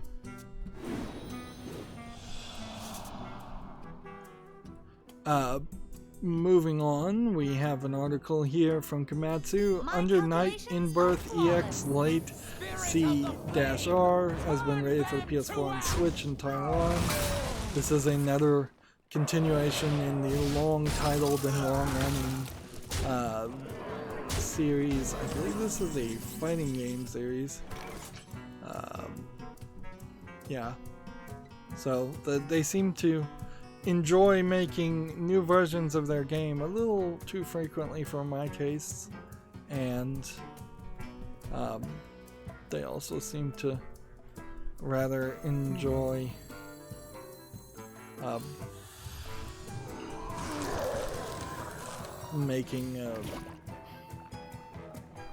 making their titles extremely long. Let's see. This one. This one. And then For the this wild. one. And then this one. I wait for no one. I messed up at some point. I shouldn't have. I guess I shouldn't have used the hero power, then I would have been able to do that. Oh well. It's not too bad, but I think I did just lose also. Whereas if I had done this, maybe I would have done enough damage, but probably not. Stop me. Nothing. Clearly I'm not paying enough attention to know for sure whether that was a successful move or not. But I am playing Druid class cards, and that's all I really needed to do. Sega of Europe put out a tweet earlier today saying, on this day, a whopping 59 years ago, Sega was born. So next year, Sega will be 60 years old, which is a much more round number to celebrate an anniversary. It is an interesting comparison to compare Nintendo to Sega, where Nintendo has been around for like 110, 120 years. Just to throw some numbers out. I know it's been more than 100 years. They weren't, of course, making video games originally. They were making playing cards. But, yeah, their oldest competition would be Nintendo from a video game perspective. And I think that's fair enough. I don't think Sega particularly had any other competitors that they could be compared to. Being 60 years old, though, even as a video game company, is applaudable when you compare it to like Telltale and other companies that barely last 5 years. So there is something to be said about that. Like, plenty of small indie developers make one game and then disappear forever. Let's see. Put this apple on your head. Nuts to you. Let's do that. And then end the turn. Komatsu has an article. There's going to be a Psychonauts PS4 limited physical run, according to an announcement. This is Psychonauts 1, not Psychonauts 2, which is frankly just another example and reminder that Psychonauts 2 is taking forever to get finished by Double Fine, and it shouldn't. Summon 2 treants. Alright, now. Just gotta hope this hits. Ah, 50-50 chance, and it's still not high enough. Well, then it's probably going to kill this guy. Job done. I haven't gotten around to covering Psychonauts. I'm pretty sure I own it, and I am planning on playing Psychonauts 1 at some point, but it's just one of many games that are on a long, ever-growing list of games that I haven't had the time to get around to. What is my purpose? And there's frankly, no way to fix that other than to have more energy or more time in the day. And if I could find a way to do that, that would be amazing, but it's highly unlikely that will not happen. Where my trees at? Let's see.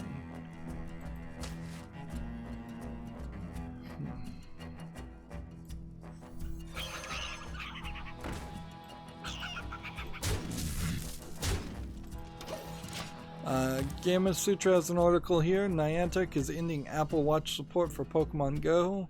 So your Apple Watch is now effectively useless. Throw it away. That it's a piece of garbage. If Pokemon Go, seriously speaking for a second though, if Pokemon Go is dropping support for Apple Watch, I think you'll quickly find that most other developers who bothered to put any support for Apple Watch will start to drop support for it also, which probably indicates that the Apple Watch software will be only the basic programs that Apple puts in it, and I wouldn't be surprised if Apple itself is not really going to focus on any more Apple Watch products per se anyways. They really suckered, from my perspective outside. It always looked like it was way too expensive and looked like it was a ridiculously high expense to own an Apple Watch and buy these watch bands that are extremely overpriced. So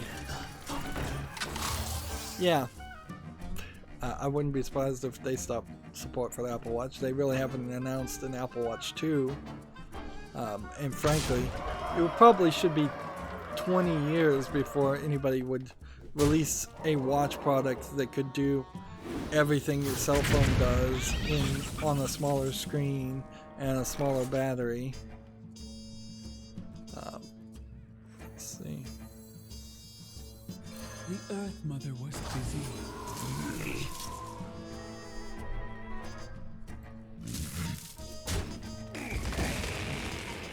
Back off!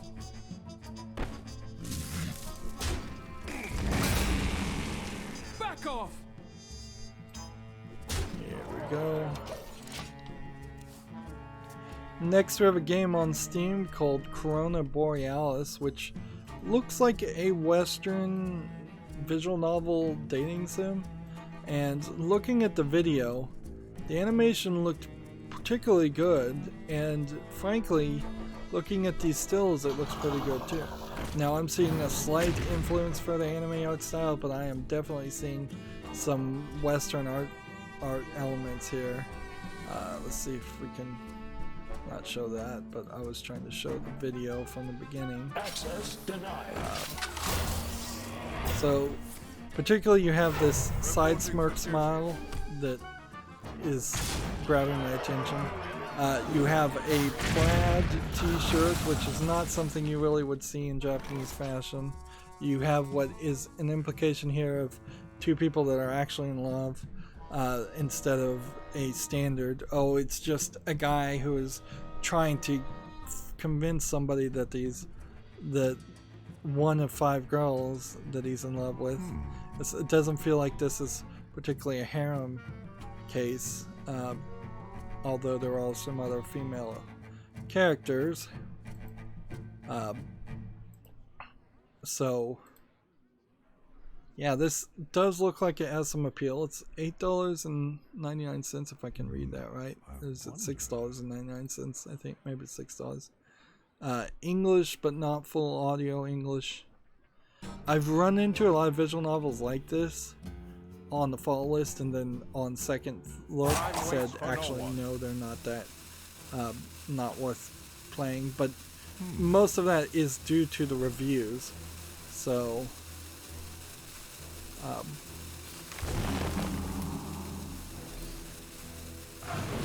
Back off! Back off! well, I just lost there. didn't play long enough, fast enough. So Corona Borealis deserves to be on the fall list. I can't immediately say that it deserves to be on the wish list or anything like that, but if the reception is well received, we'll see. I wouldn't be surprised if it's a game that 6 months from now barely has 2 or 3 reviews, and if those reviews are negative, then fine. If they're positive, then I might still put them on the wish list. But if it really has only 2 reviews, it probably at that point falls out of being relevant, and even if it is a great game, it doesn't really matter. It failed to advertise itself well enough. And frankly, if you think your game is not going to sell, maybe you should do like the Kangaroo game did and just give it away for free on launch day. Moving on to the next story, GameIndustry.biz has an article. Discovery launches a Discovery Game Studios for licensing and distribution. Label has 12 games launched and more on the way in partnership with Ubisoft, Jam City, and others. I am not 100% sure what all of these games are. I think at least one of them is a car building or truck building simulator game. Discovery Channel properties are Discovery Channel, Animal Planet, Home and Gardens Television, and TLC, which means that they are not going to be particularly the biggest of the biggest games, or most interesting games.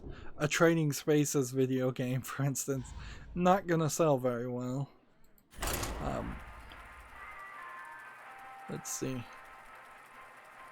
Yeah, some of the games they're mentioning are Gold Rush the Game, Diesel Brothers Truck Building Simulator, Red Crimes, Wheeler Deals, Street Outlaws, and Discovery Mind Blown Space and Space Mechanic Simulator. So I must protect the wild. it doesn't seem like that they're going for AAA first-person shooter style games. They're going for niche advertisement tie-in launches. Discovery is like many TV stations and cable TV stations, a bit of an oddball. They do things, they try things, they have the money to try things, and then they abandon them. And I wouldn't be surprised if this Discovery Game Studio shut down in less than 3 years. Just on principle for it not actually making any money. So, alright. Next game we have on Steam is called Hunters Your Brain. This seems very linear as a top-down twin-stick shooter. It feels like it's might be a mobile game. By the way, it looks like you're just controlling the camera way too much. It's swinging it a lot, and then otherwise it looks like it's just a boring first-person top-down shooter. Not a first-person shooter. Get them confused. Early access, $1.19, English only. Hunters for Your Brain, not something that interests me. For the wild.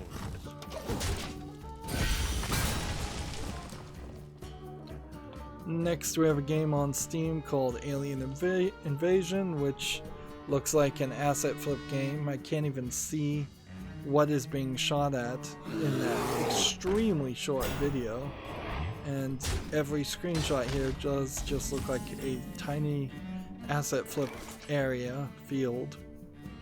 This is, I believe, 99 cents, no discount. English only, says it has full audio. I question that.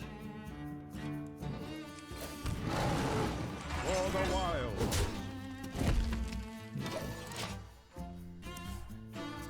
Yeah, we did not really run into a lot of interesting games that came out over the weekend, and why should they? Like, we are, I believe, 1 week away from E3, so why would there be any good games at all on coming out this week?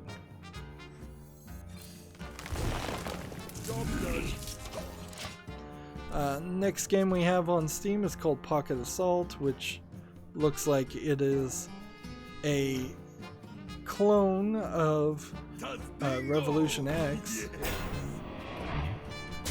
Don't know if there's really much else to say about it. A shooter game where you're shooting towards the screen.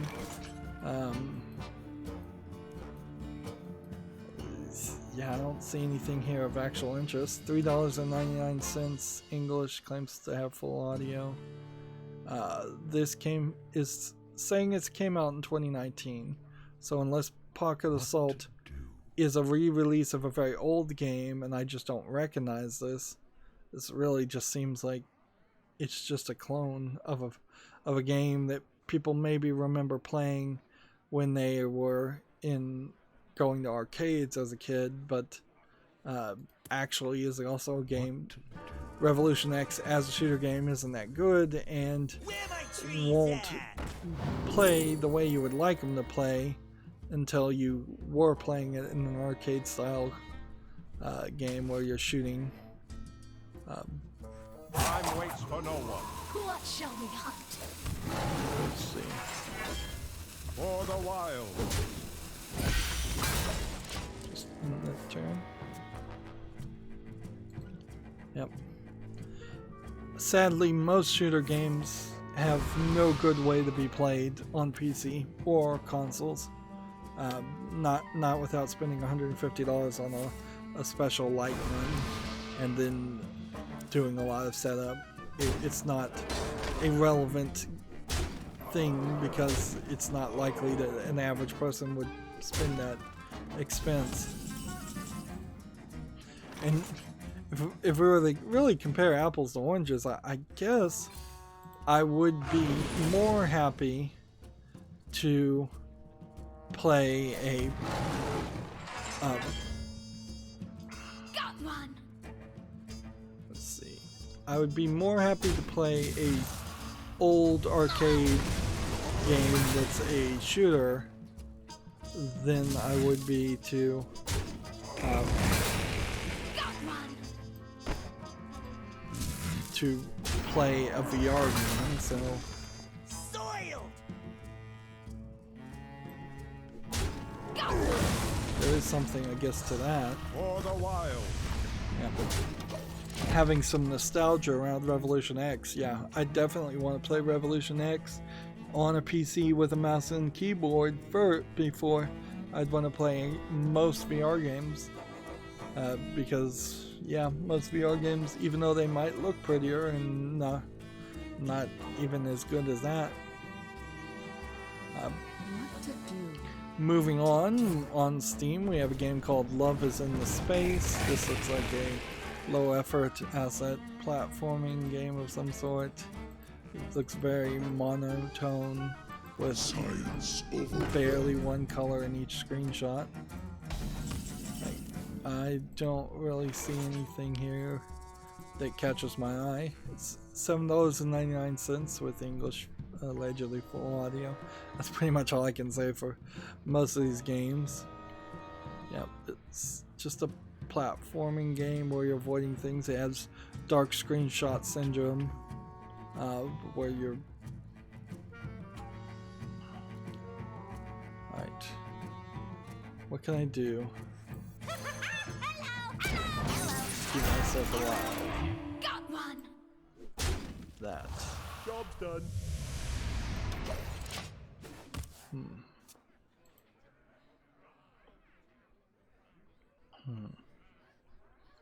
Next we have a game on Steam called Stay in the Light, which seems to be a, for lack of a better term, dungeon crawler with maybe a procedurally generated dungeon, or you have to use it. It seems to also be it seems to be designed around using a GTX or RTX card, but if it's using ray tracing and that's its main element, or how its gameplay mechanic is working, then this game is kind of unsellable to anybody with an older video card. And this was the issue specifically with ray tracing in particular, is that it's not going to deserve real adoption until there is a way to have it run, even if it runs poorly on older PCs and older graphic cards through software compatibility. So looking at Stay in the Light, it seems to me like it probably is doing some ray tracing elements. There's a mirror so you can look behind you. It seems like there's a character here, but I suspect it's really the darkness that will start hurting you or hurt you. Kind of like the Deep Dark does in the Minecraft mod, which adds to Deep Dark. If you get in the darkness for too long, you get hurt. Stay in the Light is $13.49, and it says it has full audio. And they're just developing things. This really is a tech demo more than a game, though. And it wouldn't particularly even be a good game, because when you think about it, you're going to spend a significant amount of the time around, at the very least, The Earth Mother was busy. other characters, darkness in general in the game. Kill that one. That. I'm going to guess kill that. And then Time waits for no we one. can play that. And we can do that. And we can do that. For the wild.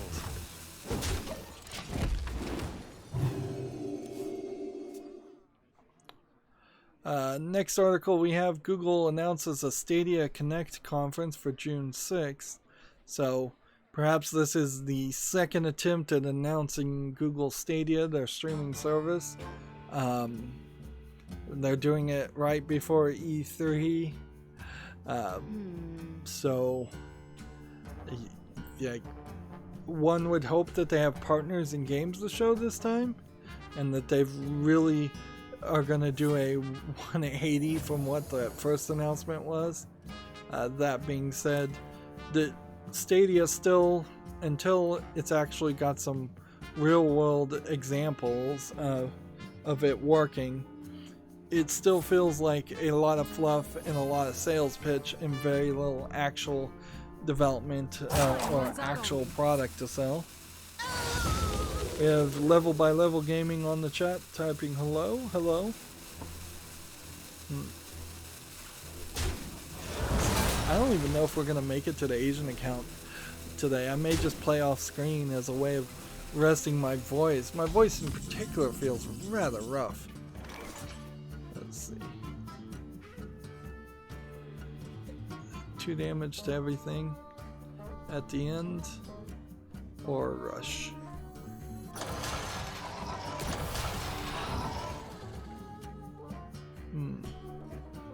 What just happened there? Back off! Nuts to you. Well, I won, so I guess it doesn't matter what I did. What was that minion that transformed into the minion I just played? I'd like to know that. Alright, well, next thing we need to do is play Hunter class cards. And if we get a victory before we play all the Hunter class cards, that's fine. If we get everything done, that's fine too. Next article we have from Gamasutra: Apple TV OS 13 and iOS 13 will support PlayStation 4 and Xbox One controllers. That seems like that is really crazy that they don't support that. I think Xbox One controllers and PlayStation 4 controllers both connect. Well, no, Xbox One controllers I think still connect through a dongle, don't they? For less less latency latency, whereas PlayStation 4 controllers, I think, I'm fairly certain PlayStation 4 controllers are Bluetooth. So I don't know how Xbox One controllers would be supported through a tvOS or iOS device without plugging in a receiver.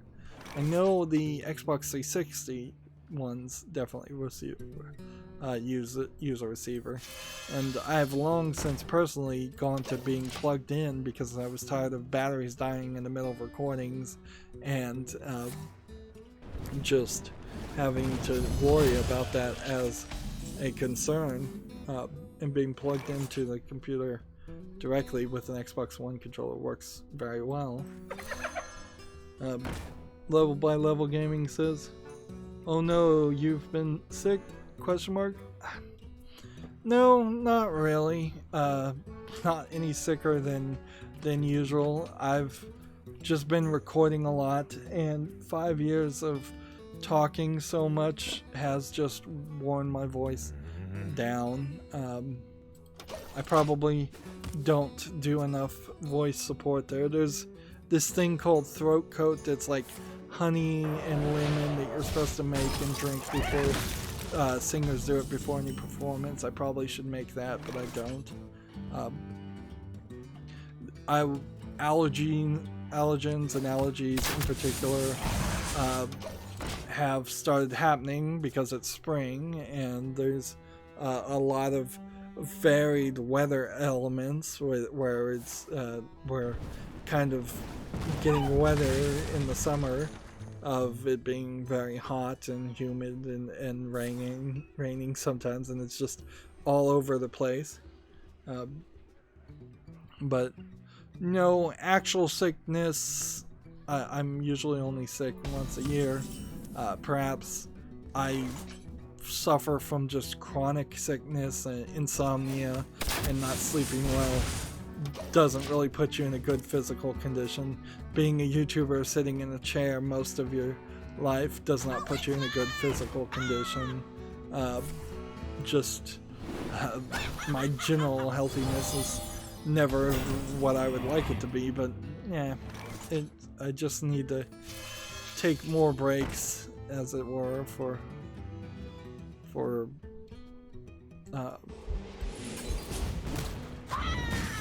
whenever I can. I should take a break to rest my voice. Of course, the more breaks I take, the less footage I make, and that's the opposite of what I would like to see happen. See. Let's see. Yeah, level by level games. Oh, okay, my videos are usually short and done in one take. So I guess if mine were long, it would bother my voice too. I'm correcting a lot of his spelling there. Yeah. Even short videos, depending on how many videos you want to make, will eventually start wearing your voice down.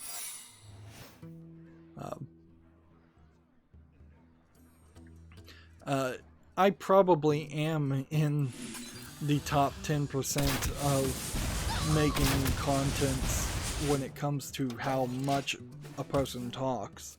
So many YouTubers in particular are commenting or reacting to other videos so that there's a decent break. You can often play a minute of video and then have a minute of conversation, whereas to fall as close to fall as safely within fair use is the right way to say it. When playing video games, I feel a need to constantly be criticizing, commenting on the gameplay, and it feels awkward to me to ever have any silence. A lot of people also, when you have something that's closer to a podcast or a Let's Play stream, will have 2 or 3 people on microphones, so that can cut the amount of conversation any one person has to speak down significantly also.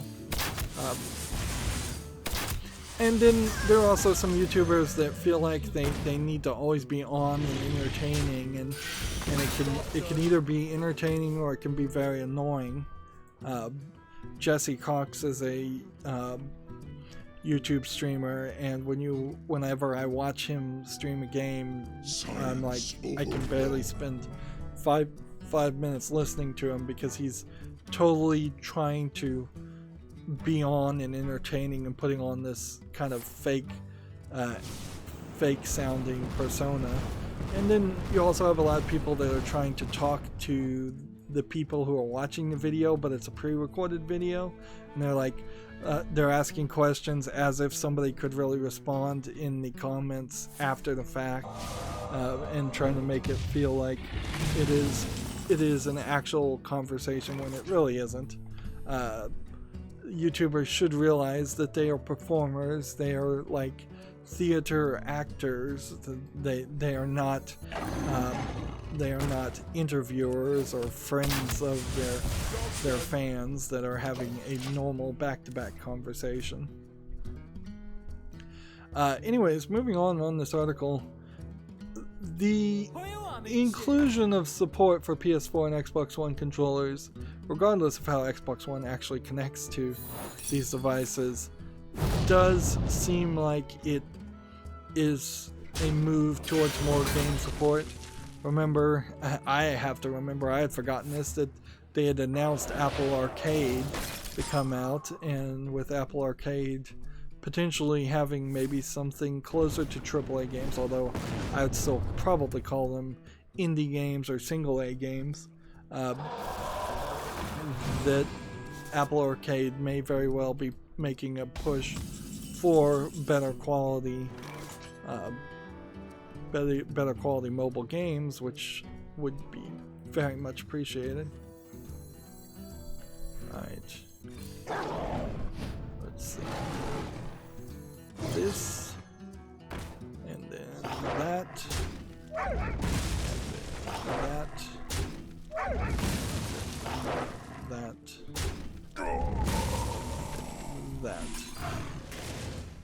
In the two. Yeah. Level by Level Game said, never watched Jesse Cox. Jesse Cox. Is he big time? Not really. He's middle time, to say the least. He was a friend of Total Biscuit. Total Biscuit has died. Total Biscuit was I would say, at the very edge of being big time as a streamer, depending on what you mean big time, because really the biggest video game streamer out there is PewDiePie, and he almost never streams video games, and the truth is there aren't really any big time video game streamers out there. You have like Game Grumps, and do you call Angry Video Game Nerd really a video game streamer these days? Because he really doesn't do a lot of that. And that's kind of what you'll run into over and over again, is that a lot of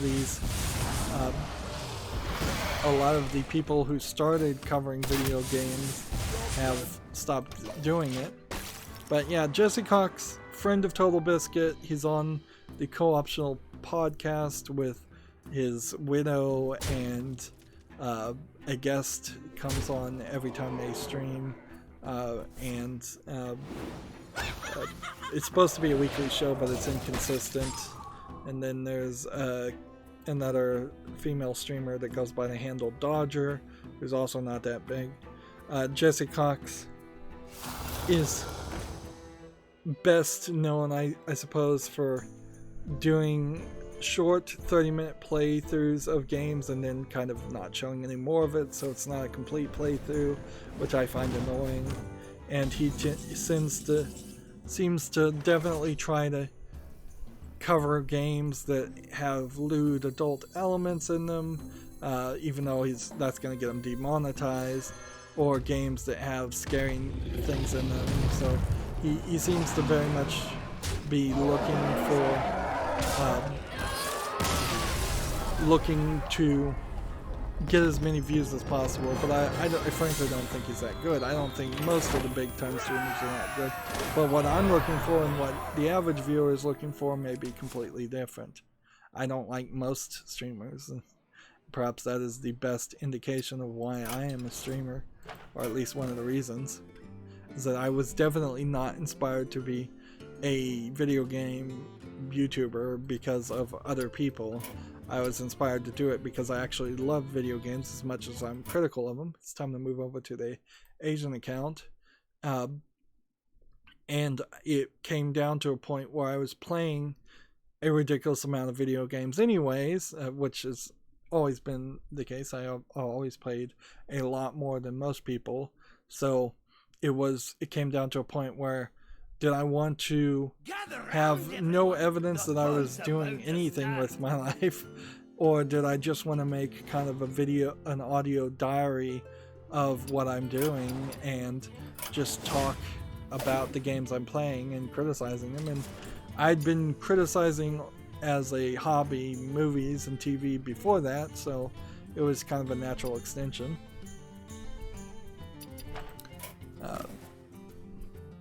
But yeah, personally I think most streamers suck. Let's see, win 2 games with Major Shaman, Murlocs, Death Rattle. So if I roll this Death Rattle card, then that would be Druid or Hunter. So I think we have a Murloc deck here we can play. We can play ranked. Let's see. Level by level game says, "Ugh, PewDiePie, I just threw up in my mouth. A little angry video game nerd is more authentic and entertaining in the beginning. I personally like the video game historian and the no swear gamer. Never heard of whether those are spin-off characters of angry video game nerd or whether those are clones of it." When you look at the gaming trending tab on YouTube in particular, it is just pathetic what people are watching. It's 99% Roblox.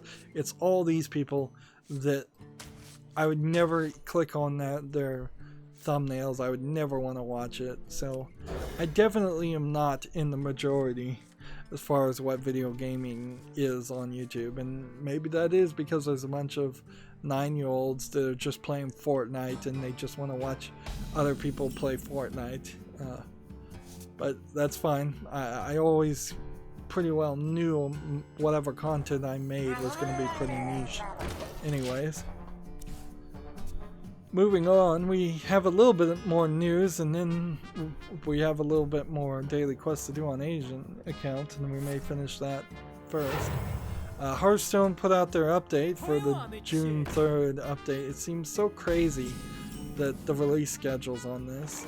And so they talk about this gold legendary. It's interesting that they're giving away a gold legendary, which I guess that means I could buy with us the regular version of this and sell the golden version, but I don't see a reason to really do that. Let's come over here and play some more.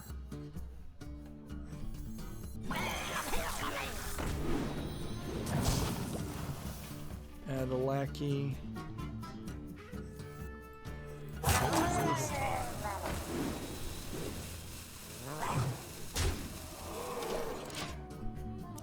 So what I want to look here is, it seems like all the cards were just buffed. So this card went down in 1 mana, this card went down in 1 mana, this card went down in 1 mana, this card went 1 down in mana, this one went 1 down, this one went 2 down in mana, this one went 1 down in mana, this one went 1 down in mana, this card went 1 down. So everything just got cheaper from Boomsday cards. Man, they must have been really unhappy with the way Boomsday worked. This went 1 down, this went 1 down, this went 1 down. Was there something about the cards and how they interacted with previous expansions that made them require them to be more expensive? That might explain some of this, but I frankly don't think there's any logic to it. This card went up 1 in health in the same cost. This one went down in 1 mana. This one went 2 down 2 mana. This one went up 1 in health. This one went up 1 in attack. This one went changed its effects. So it says, now minions you play cost 4 less, but die at the end of the turn. Cost can't be reduced below 1, whereas before it was 3, they cost 3 less, and it could be reduced to 0. So apparently that was needed. And they're writing explanations, I guess, for each of these elements, and there are apparently some reconnect improvements if you wanted to read this stuff. It's hard to read with the brown background. Let's see. And then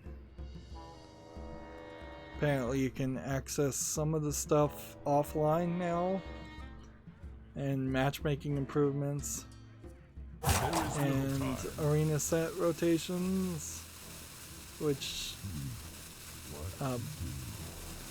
I assume that means that the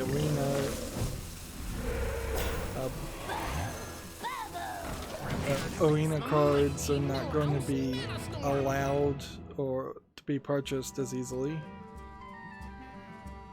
Let's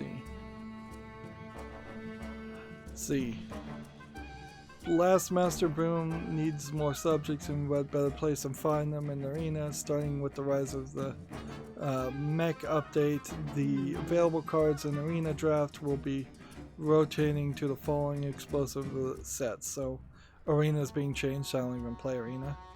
Some new card backs are coming, and general game improvements and bug fixes.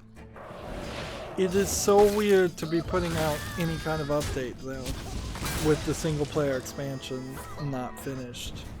Like, it's like they aren't even communicating with each other at Blizzard, which is very possibly the case. Let's see.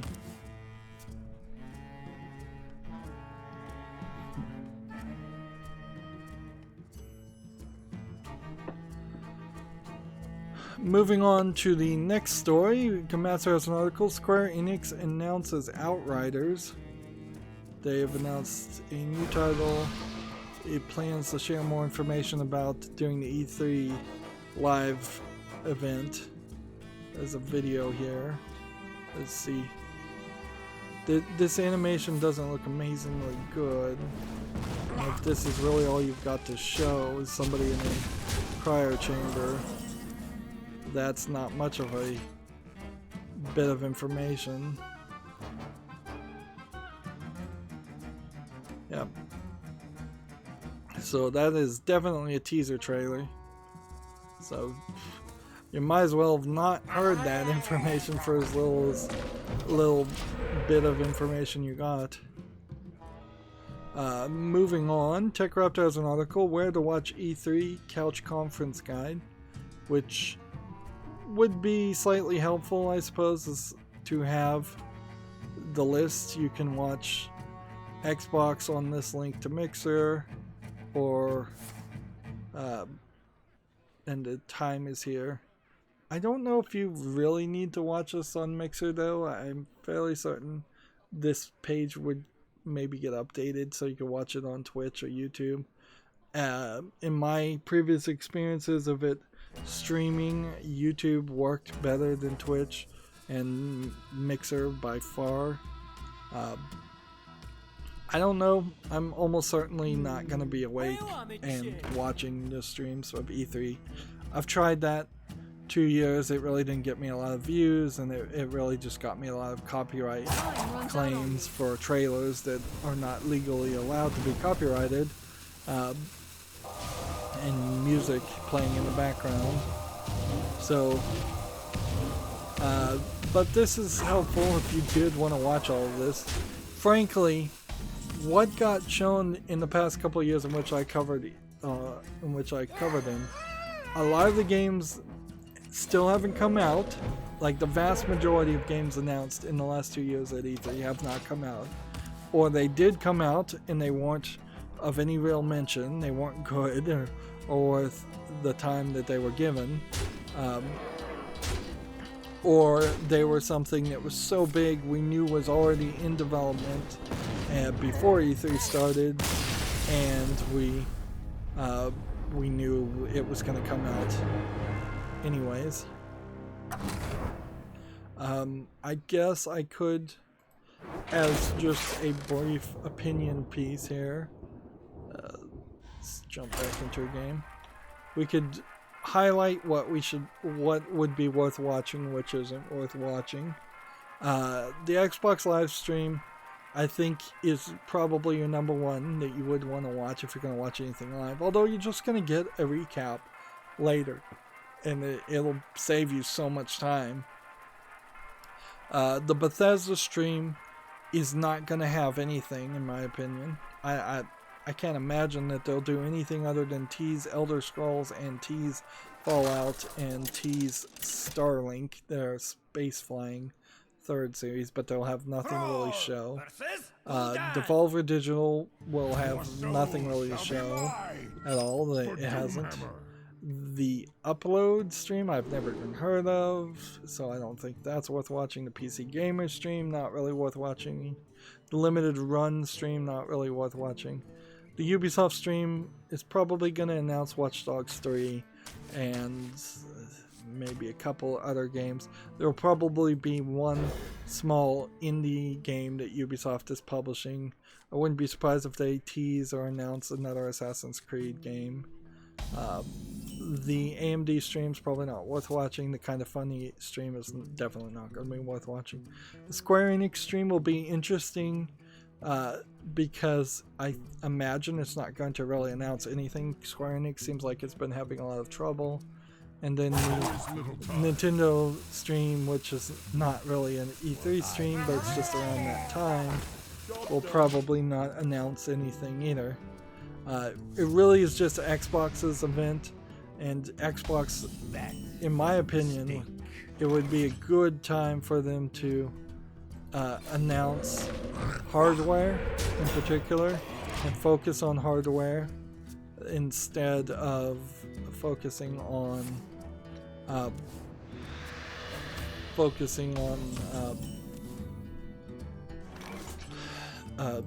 games, because that it is going to be a slower E3 this year, and probably every E3 going forward is going to be slower.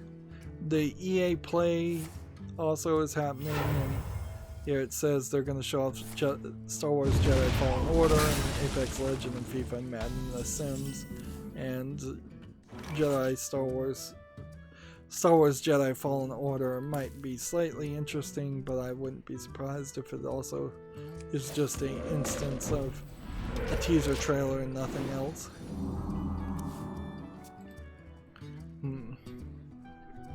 See. I will hold them off. Level by Level Gaming says, I know it's a weird question, but have you been doing it? You have been doing it a lot longer than me. I try to relate to my views as much as I can through our common interest. You're not really going to be able to relate to people that you can't get more than a YouTube comment from. It's just how it's going to be, and quite frankly, it's not, in my opinion, mentally healthy to fall into the belief that your fans or your viewers are your friends. It's not mentally healthy to lead your fans to believe they're your friends. You are selling a product, you're selling your art, your creation, and there is a level of separation there. You relate on basic things, like you're a human being, you both you like video games, assumedly your fans like video games, assumedly, but that's about it. Like, there's just a level of separation that will always be there, and it's frankly a good thing because you should, as a streamer or as anybody doing any job, frankly, you have your office friends that aren't really your friends, and then you have your weekend friends that actually are your friends, hopefully. And you would definitely do and have and say more things and different things with your weekend friends than what you would do with or say with your office friends. Because office friends are friends of circumstances, and as soon as you stopped working with them, you wouldn't likely spend any time or ever choose to spend any time with them. So, the best suggestion I can say is be friendly, be personable, but also be professional. You're not really going to relate, because you're not going to, particularly as the content creator, you're just not going to get enough conversation. At one point, I was playing around with the Discord app, and somebody who was watching me stream jumped into the Discord call, and I took it so he could explain how you set up Discord. And it felt very weird, certainly, talking to somebody while being live and just having a friendly conversation. But even in that, even having a Discord Skype style call with that person, that was like the only conversation I ever had with them, and I set up the Discord and then never really used it, and nobody ever really used it. I just don't have a big enough fan base for something like that. Best you can do as an artistic creator is do your best to reduce the amount of hate you will develop for your fans, because it will eventually get down to that. You'll just be so mad at the 1% of people who might be fans that are trolling you or saying something mean, that you'll start to feel like all your fans hate you or beneath you, and you want to try to avoid being rude or conceited, but it certainly happens to big celebrities as much as it happens to small celebrities.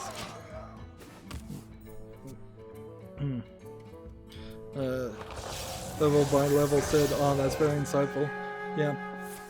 Think about like Tom Cruise or any famous actor or celebrity.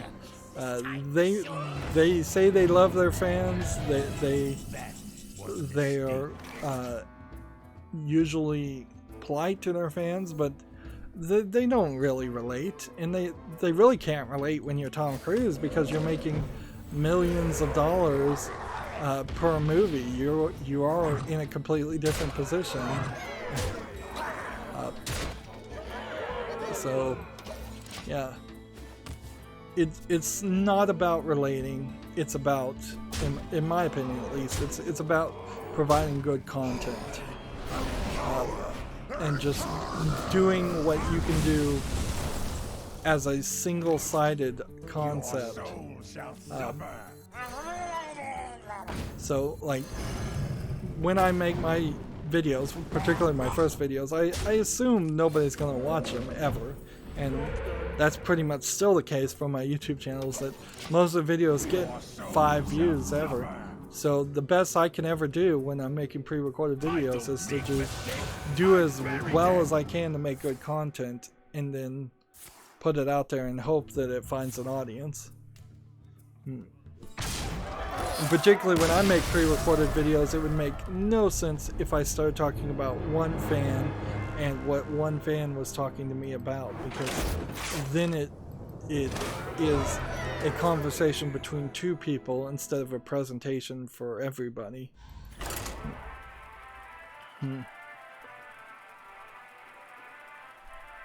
Let's see.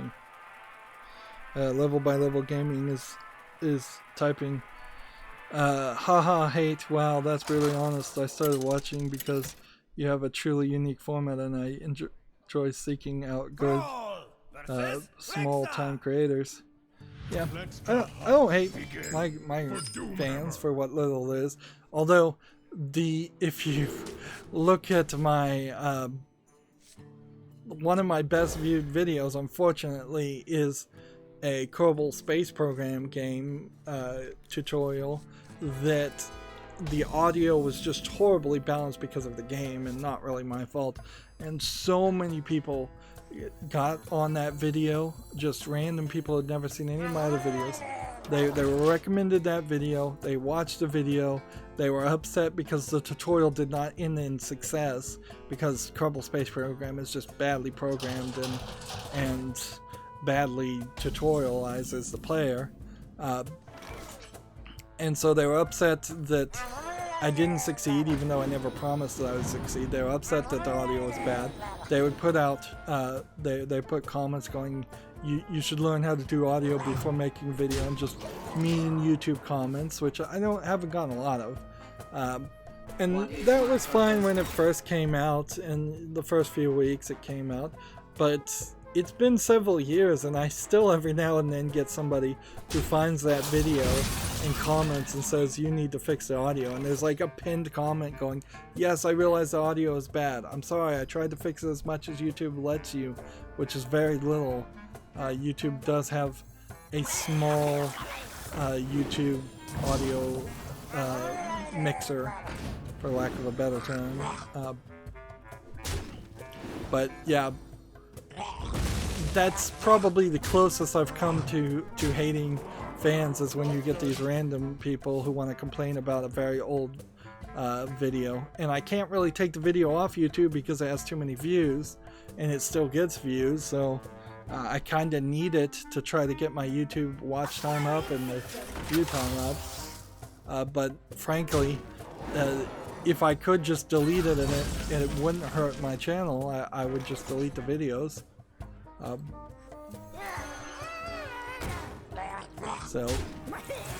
Otherwise, if somebody just in chat or on a live stream says something nasty as their very first thing they ever say, I'll just block them. There's a good 30 to 60 people blocked on my channel, and most of those were spammers anyways. People going, hey, like for like scams, where to try to improve other YouTube channels. But yeah, there's a few people that were just so aggressive, so offensive, so trolling in the first move. I would block them. But yeah, YouTube for me in particular has not been anywhere as bad as most people describe it. Let me see. Level by Level Game says, oh, I love that game even though it was flawed. I forgot about it, honestly. I hate that you get trolled like that. I have been trolled by people saying my voice is annoying and affected. I had to look up affected. Yep, well, people have said that certainly about me, and I'm like, well, whatever, it's my voice, I'm born with it. I can't, there's no surgery out there, there's very little I could do. You could run your voice through like a soundboard and change it a little bit, but it's a waste of time. If people don't like the sound of your voice, forget them. I got certainly people say they don't like the sound of my voice, you sound tired, and at this point I'm like, yeah, if I sound tired, I probably am tired. I wouldn't particularly recommend it, but Kerbal Space Program was on sale. It may not be on sale anymore, and they did release a new update. But it is also worth mentioning that Kerbal Space Program was bought out by another company that was mostly accountants, and they fired all the programmers, so it doesn't even... a new update probably isn't going to be that interesting or good. So, but yeah, it's there.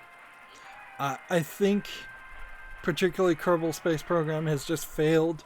It was in early access for too long. When it came out of early access, it hadn't really fixed any of its bugs and problems, and now it's been so long, like you said, you forgot about it. Most people forgot about it. It would be a prime opportunity for some other developer to make a Kerbal Space Program clone and try to make something better off the foundation that it set. A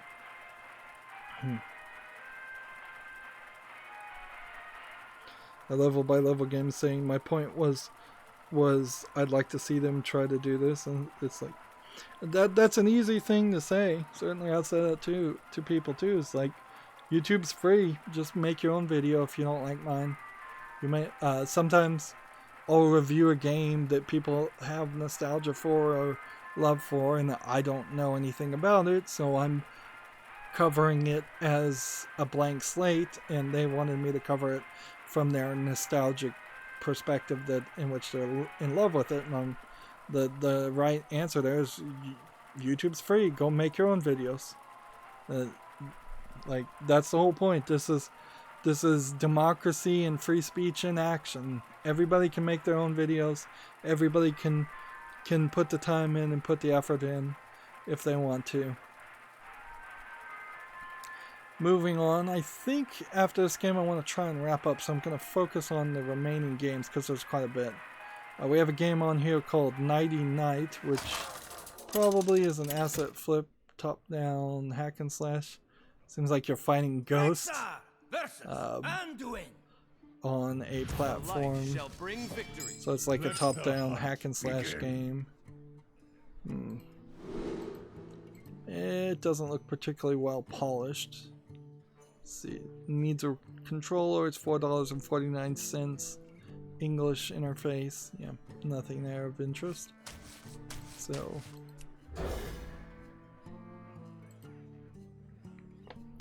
Gamatsu has an article. Monster Boy in the Cursed Kingdom for PC launches July 25th. So another Monster Boy of the lesser known Monster Boy series is coming out. I think I will eventually have to get around to playing the Monster Boy series as a close to Super Mario Bros. Style game. Job done. Let's see. Next we have a game called Hyperbit Chasm, which looks like a Downwell clone, for lack of a better comparison. The thing I didn't like about Downwell was how much blackness was on the sides. The same issue is happening here. Although I would say this Downwell clone does seem to have a bit more to it, in the sense that it has color and perhaps goes to some other areas.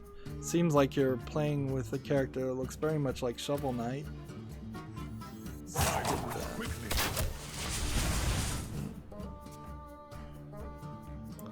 Yeah, but I'm not seeing a lot of variety here.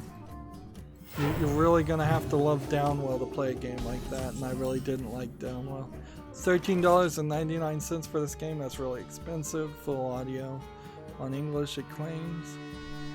Again, half of these games feel like they say they have full audio English support, and what they really mean is that the game has one sound effect where the character goes oof or something like that, instead of like voiced written dialogue. Next we have a game on Steam called Transient, which looks like a VR game of some sort, but it also seems to be a music synth style game using VR.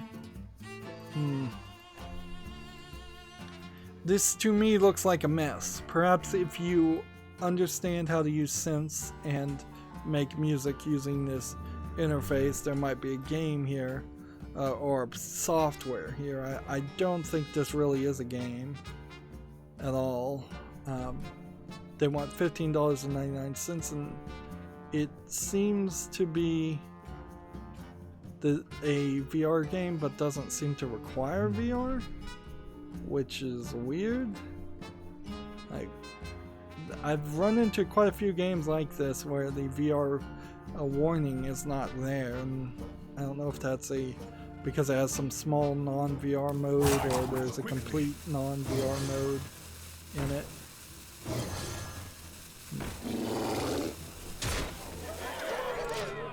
But yeah, Transient not making it to the follow list. We already covered that game. I am going to very much enjoy being able to close to use the duplicate tab remover as so many duplicate tabs are open right now, although maybe I am also closing the original tabs. I think I might have gotten a little confused here.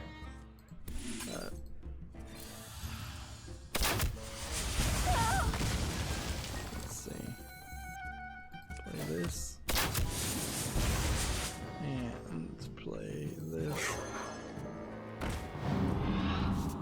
And play this. In the turn. Yeah, I may have closed a few things that didn't need to be closed. Next we have an article here, Gunvolt Chronicles Lumious Avenger 9 launches September 26th for the PS4, Switch, and PC. This looks like it's a possibly interesting game. What kind of game is it though? Is it a fighting game or a shoot 'em up game? See, no indication. What is this trailer? It's T for teen. It's got an anime intro. It's got anime looking characters. Is it a platformer? Interesting. That's not what I was expecting. A platformer shooter game. This looks like something I'd be willing to try. I haven't played a lot of games like this, where you're platforming and shooting, and seems a little hyper, but not too hyper. Quickly. Yep. Okay. That looks like it might catch my attention with the anime aesthetic and other elements.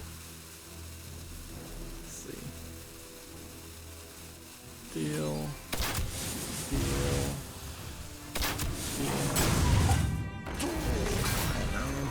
Can I actually play the cards? I'm taking longer and longer to play the game as I'm trying to cover news.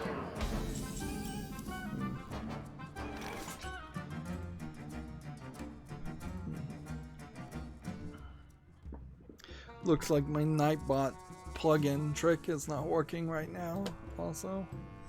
So I'll have to get around to working on that at some point.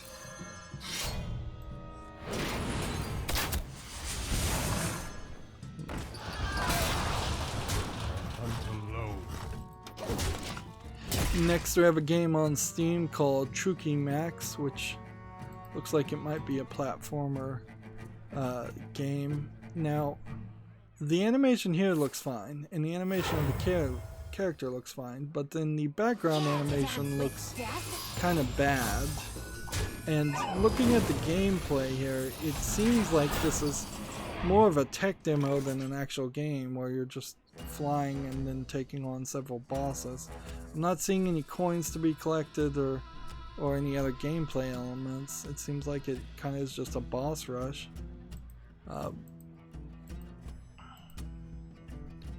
just not seeing anything here other than bosses. And so it seems simplistic. And they want $9.93 on it. It says full game is out now. It's full audio of English, allegedly. I don't think I have enough faith in this game even to put it on the follow list. This might be a hidden gem, but it's not presenting itself well enough. It needed to show some side gameplay mechanic.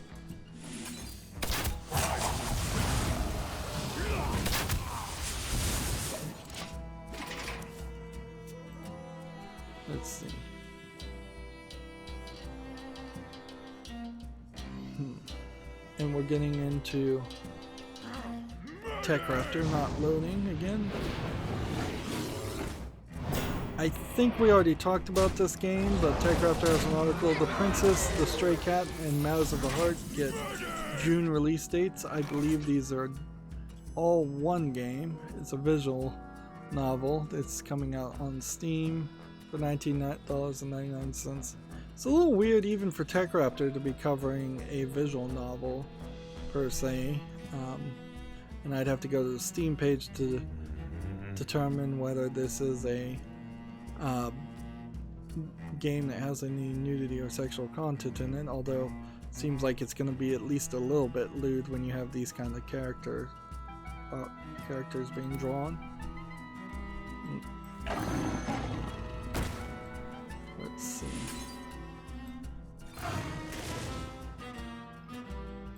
Yeah, I doubt I'm gonna do enough damage to win this.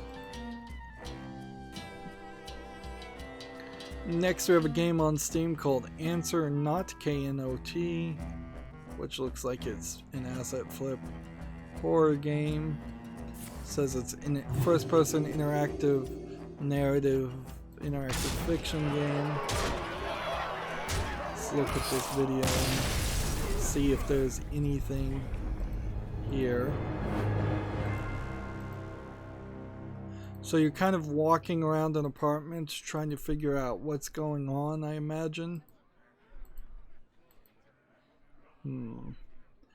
It's free, I suppose, so the price is right for this game, and it says it has full audio. I bet it does have some lines of dialogue. That being said, I don't know if a game like this has any real relevancy. It is kind of like PT with probably less of the horror element, where you're just walking around getting bits of information and bits of story.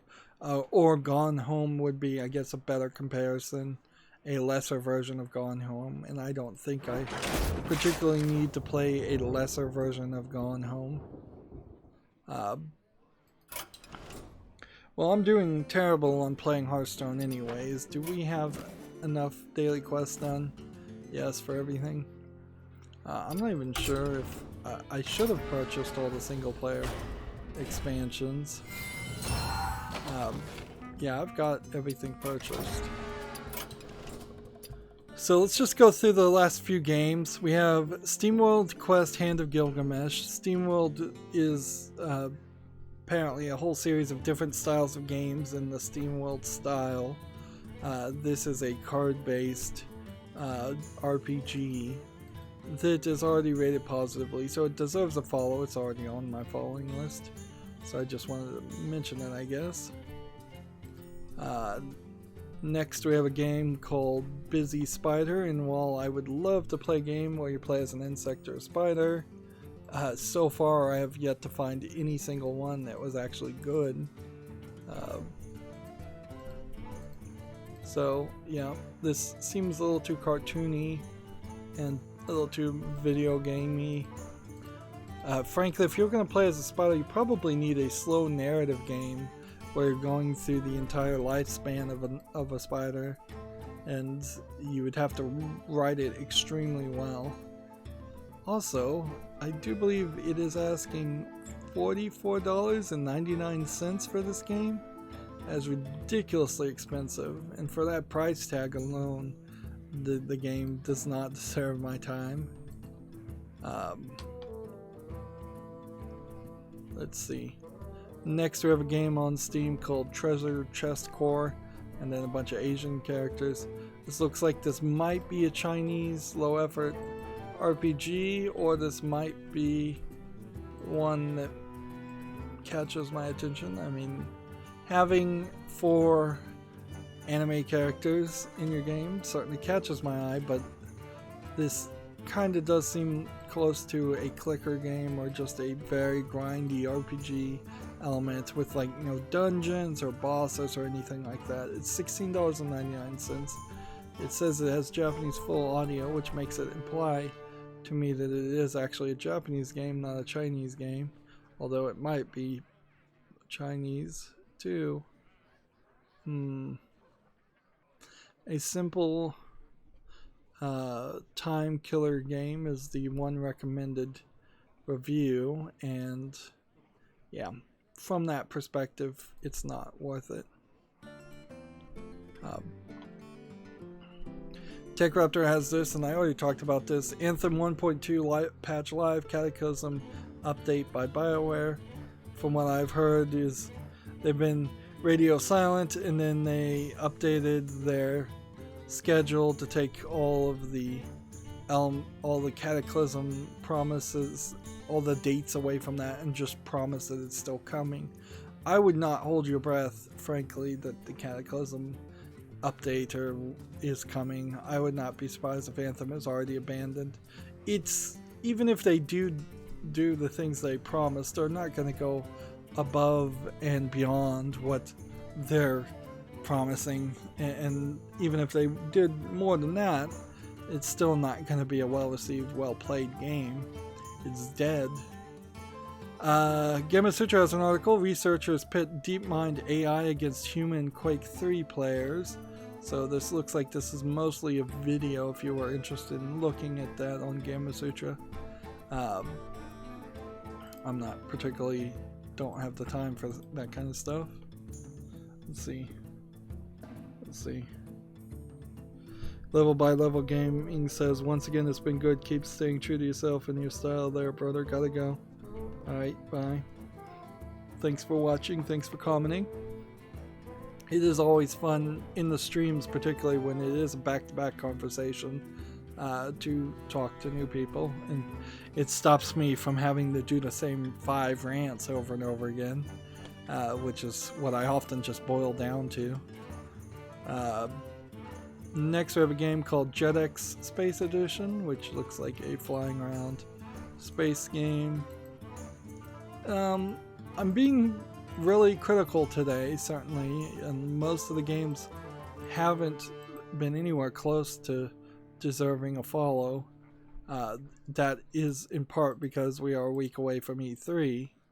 I will say, though, the JetX looks good enough to be considered, so it should be on the follow list. It's discounted right now for $9.59 and has a whole bunch of language support, and seems to be, it says VR and PC, but there's no VR control or VR options here, so I wonder if there's a different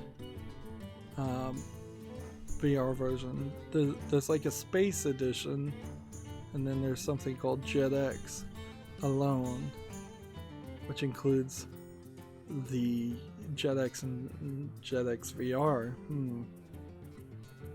So this might be an example of a game that looks good and is getting split around into 3 different products to sell 3 different times.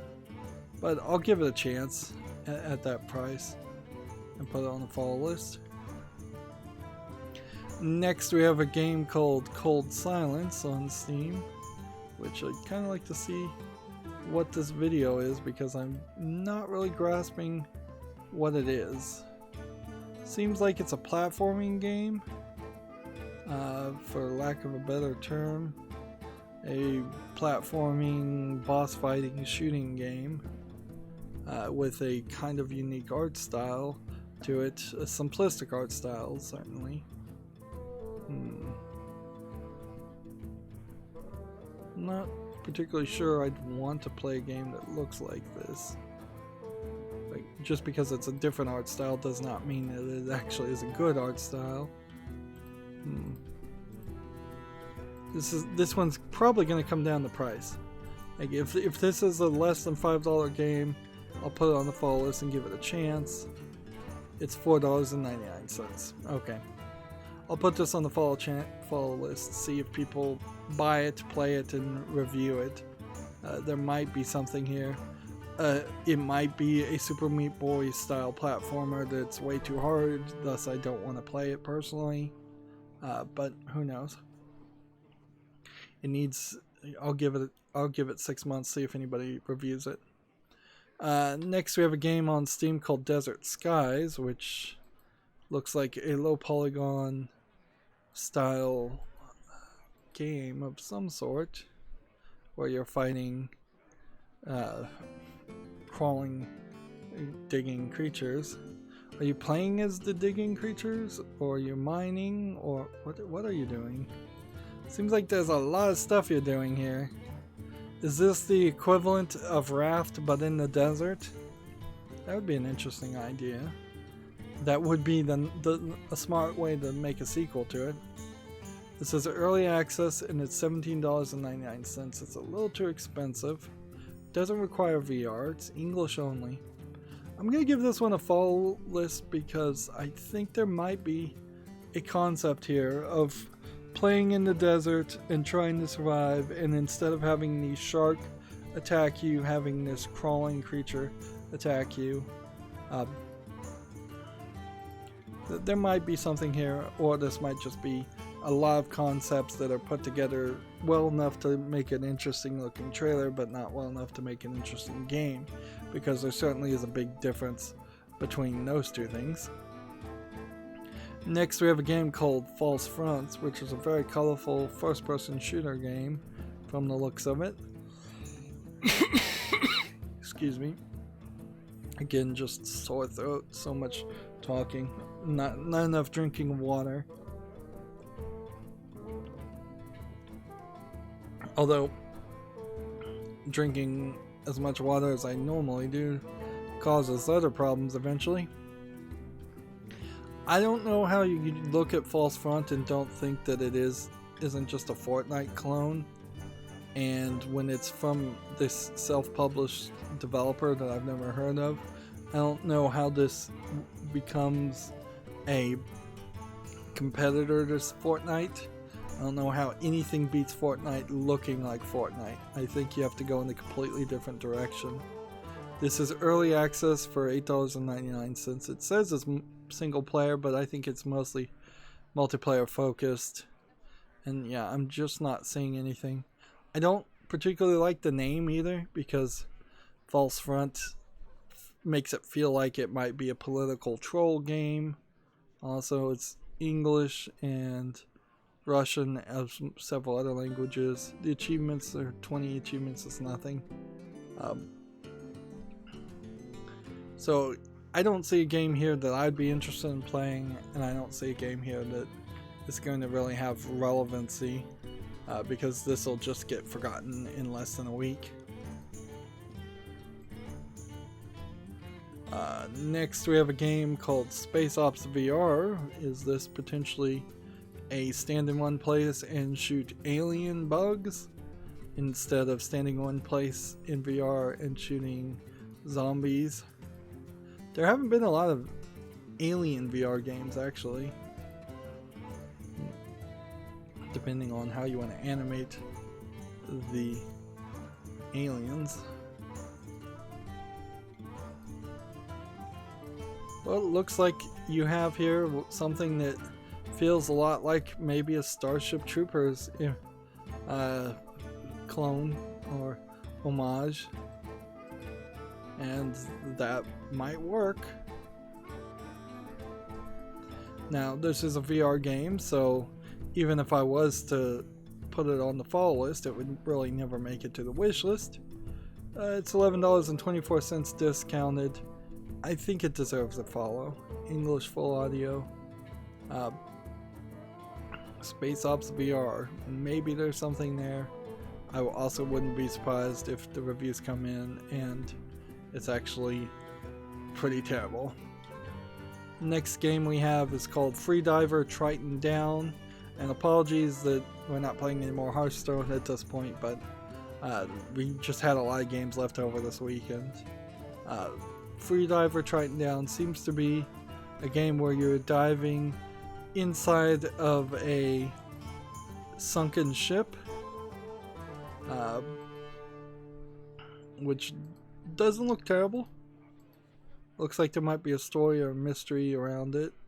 Looks like you have to refill your oxygen every now and then.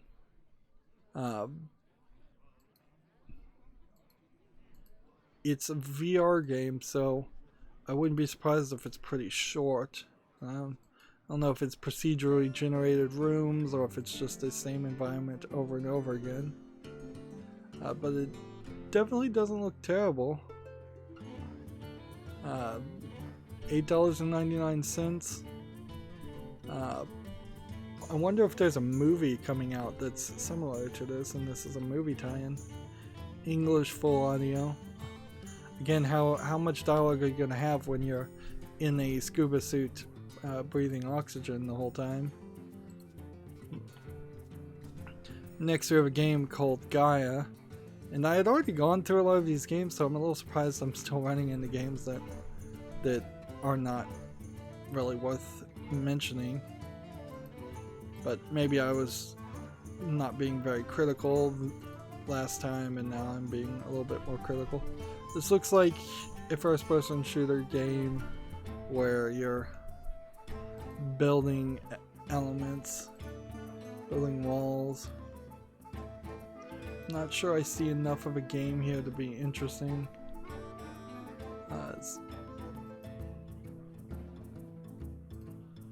It's early access, and I don't know this developer and this publisher, and frankly I just think it looks a little bit like a tower defense, and it looks a little bit like something that probably won't succeed, and even if it did succeed I'd probably hear about it again. It's $17.99, which is too high. It's English and French as far as the languages, with full English audio. I see nothing interesting enough for Gaia.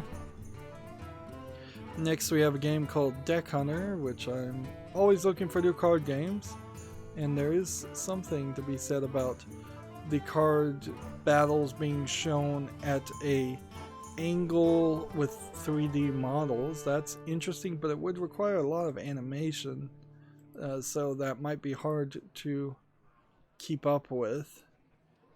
The question is this a single player deck building game, or is this a game that it has an app purchases to buy more cards, because that kind of determines what kind of gamer and what kind of life it's going to have. It's early access. It's $13.99. Doesn't seem like it has any in-app purchases, which tells me it's probably a deck building game. It's single player only. So this is the kind of game I'm willing to put on the follow list, but it's not going to replace something like Hearthstone, because there's probably only 100 or so enemies that you fight, and once you've fought all those enemies, there's probably not much more that you can do with the game. You've probably unlocked everything and done everything. Next we have a game called Delta G. I want to see the video here because this might be an interesting idea, where you're running around an arena and every wall is potentially a place where you can stand at every angle, although that probably would make you motion sick and be very confusing. And from what I'm seeing on this video, it doesn't seem like it really matters or does anything to change how your gameplay is, because you're mostly just jumping from place to place, which I think is a complaint I would make against playing Halo too. I didn't play a lot of Halo multiplayer certainly, but it did seem like you're just constantly jumping from point to point and always moving, which is just too fast of a gameplay style for my taste. I don't see much here. This is early access. It's $10.79 discounted.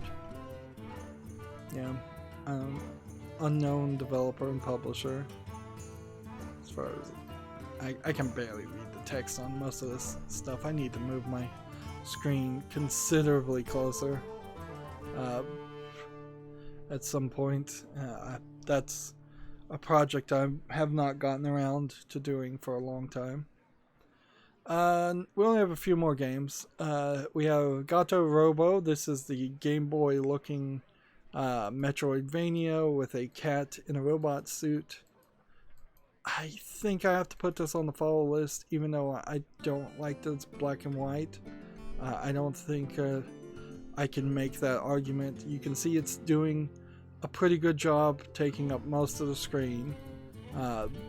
So you're not running into Game Boy problems. Here you can see there's all kinds of life bars and energy bars taking up the entirety of the screen. And the black and white is a very sharp and black and white color. This is being published by Devolver Digital, which has a little bit of credibility on publishing good games. It's already positive. It's $6.79 discounted. It's not asking a lot. Lots of language support. I imagine it's a shorter experience. Has 12 Steam achievements. And in all fairness, if I am going to play something that looks like a Game Boy game but is made by a modern company and they did a good job, then you're avoiding half of the problems of old Game Boy games that sucked and were really short or really difficult or really easy. A lot of Game Boy games not worth playing. Next we have a game called Super Cane Magic Zero, which that's a whole combination of random words. It looks like this is a player versus player hack and slash, top-down hack and slash beat 'em up game. So it's probably not my style of game, because I'd have to be playing it single player, and then that would be a very different experience. This is rated very positively. It's $17.99 discounted. It's tagged single player. Apparently it's been in early access for a while. It has a bunch of languages to support. 4-player local co-op. This is, I've accidentally highlighted things. This is an example of a game that probably is a lot more fun when playing with friends, and that's why it's getting the very positive reviews. Whereas if I was to play it, I'd have to cover it as a single player game, and it's probably not fun at all at that level, or even playable at that level. So I'm gonna not put that on the full list just because it's not my style of game. Next we have a game called The Veteran VR, which looks like it might just be a VR experiment where you're on a train. Is that what you're doing? On a train, shooting things. So you're on an on-rail shooter, actually on the rails. This looks like a low-effort Chinese game, if I was to guess. Just with a lot of assets. It's early access, 10% off for $8.99. English and Chinese and French and Italian. Yep. I don't see anything particularly interesting there. And then I have like 2 more things, and they're stories, so they shouldn't be too long. Gamatsu has an article, London Detective Mysterio is coming to PC this summer.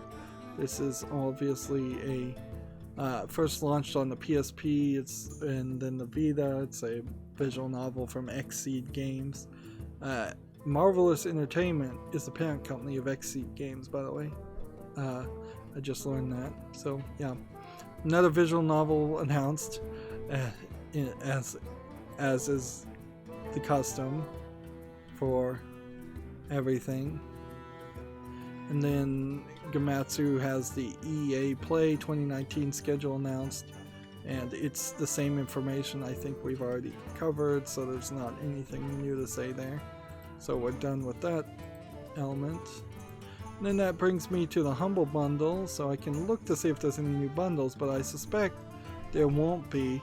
At this point, it really wouldn't make a lot of sense to cover for the Humble Bundle store to release a new bundle before E3 happens. They could do it after E3 and maybe get some more attention then. Here we have an article I'm back on my Twitter. Amazon UK leaks Watch Dogs Legion announcement. So Watch Dogs 3 apparently going to be called Legion. I assume that there's no more information other than the title. There's a game called Alchemist Awakening on Steam that doesn't look like anything, so I'm gonna just kind of skip it. And yeah, I'm just scrolling down. The Surge 2 release date leaked as September 23rd. There's another article. And I don't know if in the past 2 hours, 3 hours, it's been 3 hours, yeah. Anything else worth mentioning has happened, so I'm just trying to look at the news and clean it up.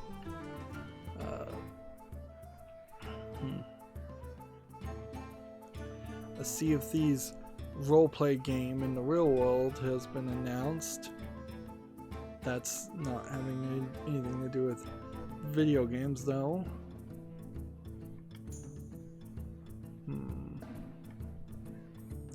Yep, mostly not seeing any news, to no surprise, of it being before E3. Let's see. Shenmue 3 release date delayed 3 months to November. Alright, that's bad, but not terrible. That's moving it out of the way of some other release, almost certainly, to not have it compete.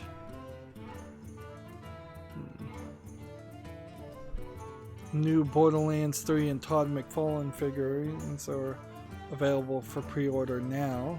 I guess we could just show that while we're here. It's a Psycho character and what looks like the grown-up version of Tiny Tina that you'll be able to play as in Borderlands 3. Let's see. GameIndustry.biz has an article, PlayStation Plus prices to rise in Asia and Europe. We'd already talked about that, though, so that's not new news. Yeah, and it looks like everything else on my Twitter feed is something we already talked about, so this is the time to wrap up this stream. We're still in a just awkward position where I'm not really breaking up episodes because of all the other work I have to do. Next week is E3, so there's a lot of work probably extra on that. But after E3, there will no longer be the Rise of the Shadow single player expansion, and hopefully by the end of next week, so 2 weeks from now, we will be at a point where I'll also be done with the Steam fall list cleanup, so that everything should be set then, and I'll probably take a pretty long break after that. I would say vacation, but really it'd just be like a 2 or 3 day break instead of my normal maybe 1 day break per week. That's it for this stream. As always, I ask you to like, share, subscribe, comment, and watch every second of my videos because that helps me with YouTube. When you subscribe, click the notification bell if you want notifications. If you want a friend to follow me on any other social media sites for backup notifications or for some other reason, those links are down below in the description. And remember, I'm doing a lot of work right now to clean up my Steam wishlist, so you can support me by friending me on Steam, and during the next Steam summer sale, which should be happening pretty soon, you could gift me games off my wishlist or just gift me a gift card, which is very helpful. Or even better, you could click on the link down below to Patreon and support me via Patreon, which would be great. That's it for this stream. Thank you for watching. Have a good evening.